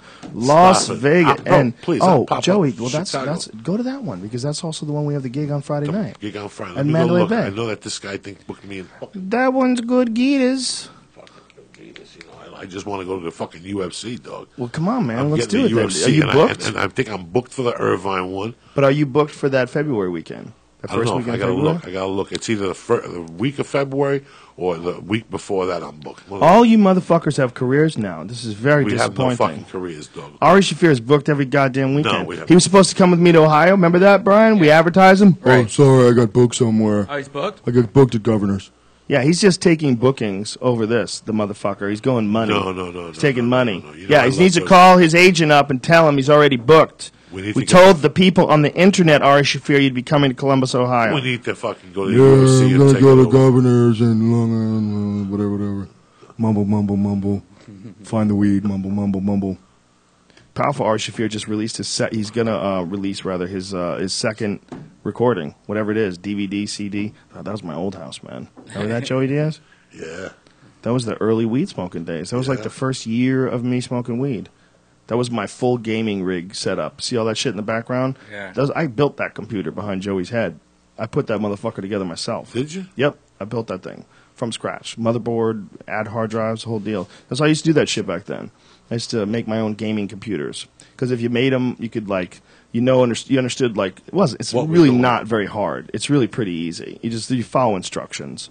You know, all you have to do is just put the stuff in the right place and set the jumpers. Remember that, Brian? Remember setting jumpers? Yeah. That was the most annoying shit ever. Yeah, we used to have tweezers. And you used to have them pull these little plastic things out and stick them in the right slots.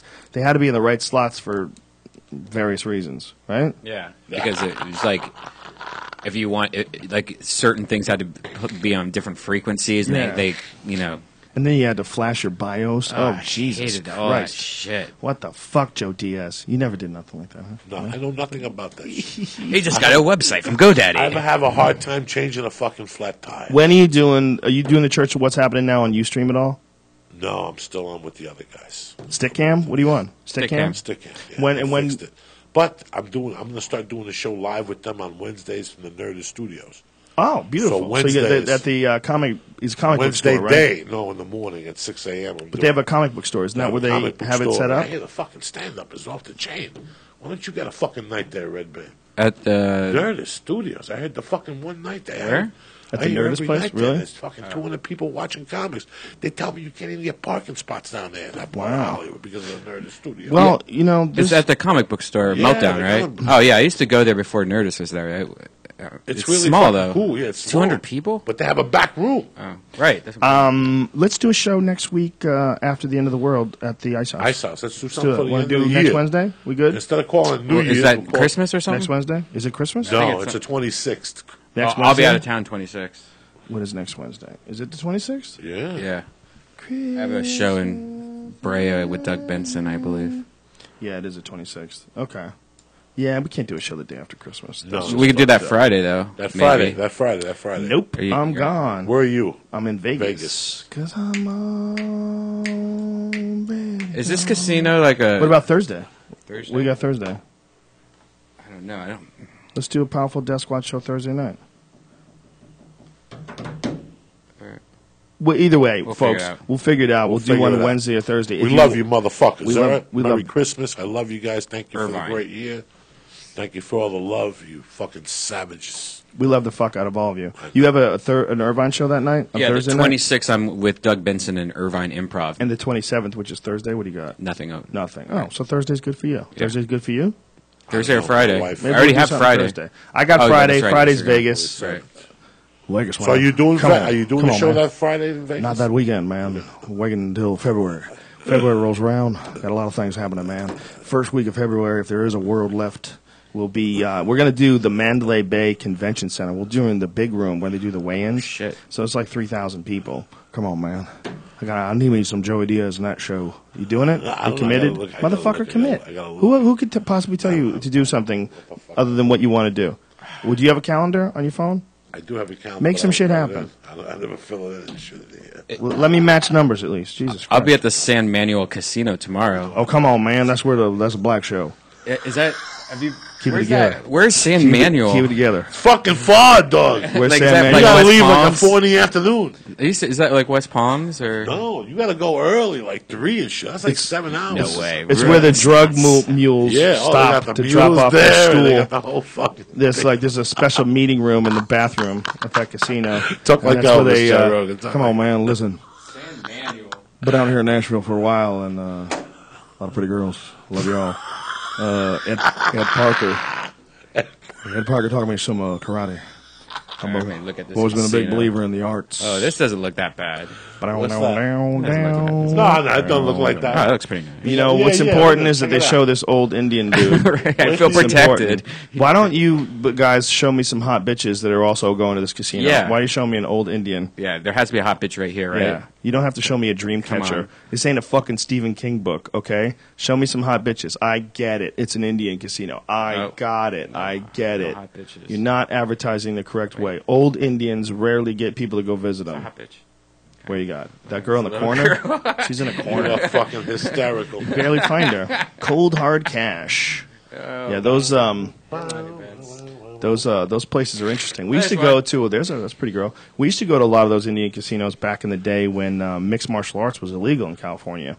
Eddie Bravo and I used to drive out to see the King of the Cages and shit. We used to go out. They were always in these. Oh, they have it. Look, that's funny. Right when you said it, pulled up King of the Cage. Perfect. Look at that guy. Yeah. Well, King of the Cage cool. is a good. I think that's Tony Lopez. King of the Cage is a good. What's the date? January 3rd. No, That's that's not. Funk It. Fest. Go back to King of the It Cage. was December what? 19th. December Wow. 20th. Wait, is that Oh. tomorrow? What is that? Did that just? I'm going to be there the same time as King of Cage. Oh Yeah. my God, you're fucked, dude. It's Ah. Thursday. No, that's Thursday. No, No, Wednesday, the December 19th. 20th. It said Wednesday. No. Didn't it December say 19th. December 20th? December 19th. Oh, no, Wednesday. that's the weigh-in. Oh, That's it's the way in. Ooh. Oh, Oh, okay. you lucked out there. Oh, man. Well, if you're going to King Cage, you want to see the comedy stylings of today's me the in the 18th. black room. Today's the 18th. So Right. So the weigh-in weigh-in is is tomorrow. Wednesday. The fight is Thursday. So when are you going to be there? You're going to be Tomorrow. there Wednesday? During the So you're going to be weigh-ins. there when they're grumpy. Yeah. You're going to be there when they're cutting weight and all their teams are getting amped up and staring each other down. You going down, bitch? Going down, bitch? Yeah. Mike Epps is going to be there. A lot of good fighters there, though. Mike Epps is there January 17th. 17th. He can't help you. He can help me 2 days. No, it's like that fucking Lil Wayne video. He can't save you. Funk Fest. He can't save you. Climax. He can't. Oh, save look, you. the Ohio players. in the real world. In the real world, he can't save you. SOS band, Daz band, Klein. Oh, that's a good fight. Brian, I wish you luck in your your quest to make black people laugh. I suggest you not do any of your racist jokes. No, I will not do. I only have one black joke. It's barely racist. It's barely I'm on racist. your side, but Yeah. I suggest you dance around that. Yeah. And start strong. You got to start strong. No Yeah. slurring. No slurring. stuttering. No smoking weed before that. No Provigil. Maybe a little bit of that Provigil. You need to get yourself a doctor. I know. Powerful Joe Diaz. Thank you very much for joining us, man. As Love always, you, brother. I love the fucking you shit always. out of you. You're Fuck. the best. You know we do it right. And we're going to have a good goddamn time this Friday at the end of the Ready to World go. Show. Thank you to Audible.com. Go to audible.com/Joe. Get yourself 30 days free and one free audio book. It's in an amazing service. Amazing. I almost said surface. Then I realized what I was saying as I was saying it. It's an amazing service. I use it. I've used it for a while, and the book I'm reading from it right now is called Sex at Dawn by Christopher Ryan, who will be on the podcast soon. We're going back and forth about this right now. But I got a lot of people booked already, bitches. Shit is blowing up. I'm hooking you up with some fresh guests. Yeah, I talked to Tom Green. He wants to come back on. Powerful Tom Green. I want Tom Green on. I was really impressed with Tom Green's special. I watched 4 comedy specials in a row, which I don't usually do, and Tom Green was the one that made me laugh. And I thought that was really awesome because, Tom Green's only been doing stand-up for like 5 years, I think. Yeah. He hasn't really been doing it that long. We had him on the podcast last night, and he was saying that he sold his whole entire studio. He had a TV studio in his house. Yeah. He sold the whole thing and just got rid of all his stuff. So that's not there in his house anymore. And he's now just thinking about coming back and doing a podcast now again. But he's just been focused on comedy. Yeah, well, you can tell. You can tell if you see his last special, it was really good. I think he did it from Australia. I want to say he did it from Australia. I might not be right about that, though. But whatever it was really good. I mean, Tom's and he's a great guy. I would love to have him on. And so that's it. Doug Stanhope will be joining us, you dirty bitches, on Saturday. That's depending on whether or not Saturday actually exists. Dun, dun, dun. But we got a lot of cool guests coming up, including Steve Volk, the author of Fringeology. Steve Ranella is going to be on in January. We're going to get to talk about my hunting trip with him. Successful. That's right. Brody, enjoy it. Successful hunter. Got meat. Positive energy. Go see Brody Stevens anytime you can, and when you see him, give him a fucking hug for all of us, because we love the shit out of him. We got to get Brian Holtzman on this podcast, too. Can you make contact with him, Brian? I haven't seen him in a while. We're going to find him, folks. We're going to bring him to you. All right, follow Mad Flavor on Twitter. That is Joey Diaz's handle. I know it's not Joey Diaz. I know it's confusing, but if you put in Joey Diaz in the search engine, Mad Flavor is the first one that shows up. You can do it, you fucks. Keep it together. Thank you to Onnit.com. Use the code name Rogan. That's ONNIT.com. Use the code name Rogan and save yourself 10%. Have you seen this show yet? The Tim Ferriss's new show? Tim Ferriss was on Meat Eater as well. Yeah, Look. he's a meater. And look, he's on there wearing a Death Squad shirt. Oh, that's awesome. He went on the Meat Eater wearing a Death Squad shirt. That is the shit. What a cool guy Tim Ferriss is. I love that guy. Check out the Sportsman channel. Him, if I could get him, Cara Maria, and Dave Asprey in the room all at one time, I really think that I could be smarter. I will rise to, and Dennis McKenna, all of them together, talking together. I will absorb their energy and become smarter. Tim Ferriss is cool as fuck. Yeah. Thank you, Tim. Yeah, thanks, Tim. Yeah, and we'll have him on again, fucking for sure, without a doubt. All right, folks, this is the last episode in the 300 episode series. Woo. Yep. Thanks for playing along, yeah. Yeah, 300th episode. That's all we wanted. Syndication, bitches. Yeah, we hit syndication. We're listen. We're too busy for this. We didn't start this thing off thinking it would ever become what it is now. We just started off for a goof, and 3 years later, here we are. And we've had a great fucking time. We appreciate all you people that say nice things about it, that enjoy it, and say that it enhances your life, and it enhances ours too. We would never get to have, even though we have cool friends like Joey Diaz, and Doug Stanhope and all these people, it's really hard to get all these people to sit down and talk with you for 3 hours at a time like this unless you're broadcasting it. Just the fact that it's going out to all you actually benefits us just as much as it benefits you. So we're all in this together, you fucks. All right? Keep it together, and we'll see you on Saturday, or we'll see you Friday at the End of the World show. We'll see you Thursday. Oh, we'll see you Thursday at the Improv. Oh, we might see you tonight. I don't know what the fuck you're doing. I might run into you out there out in the wild.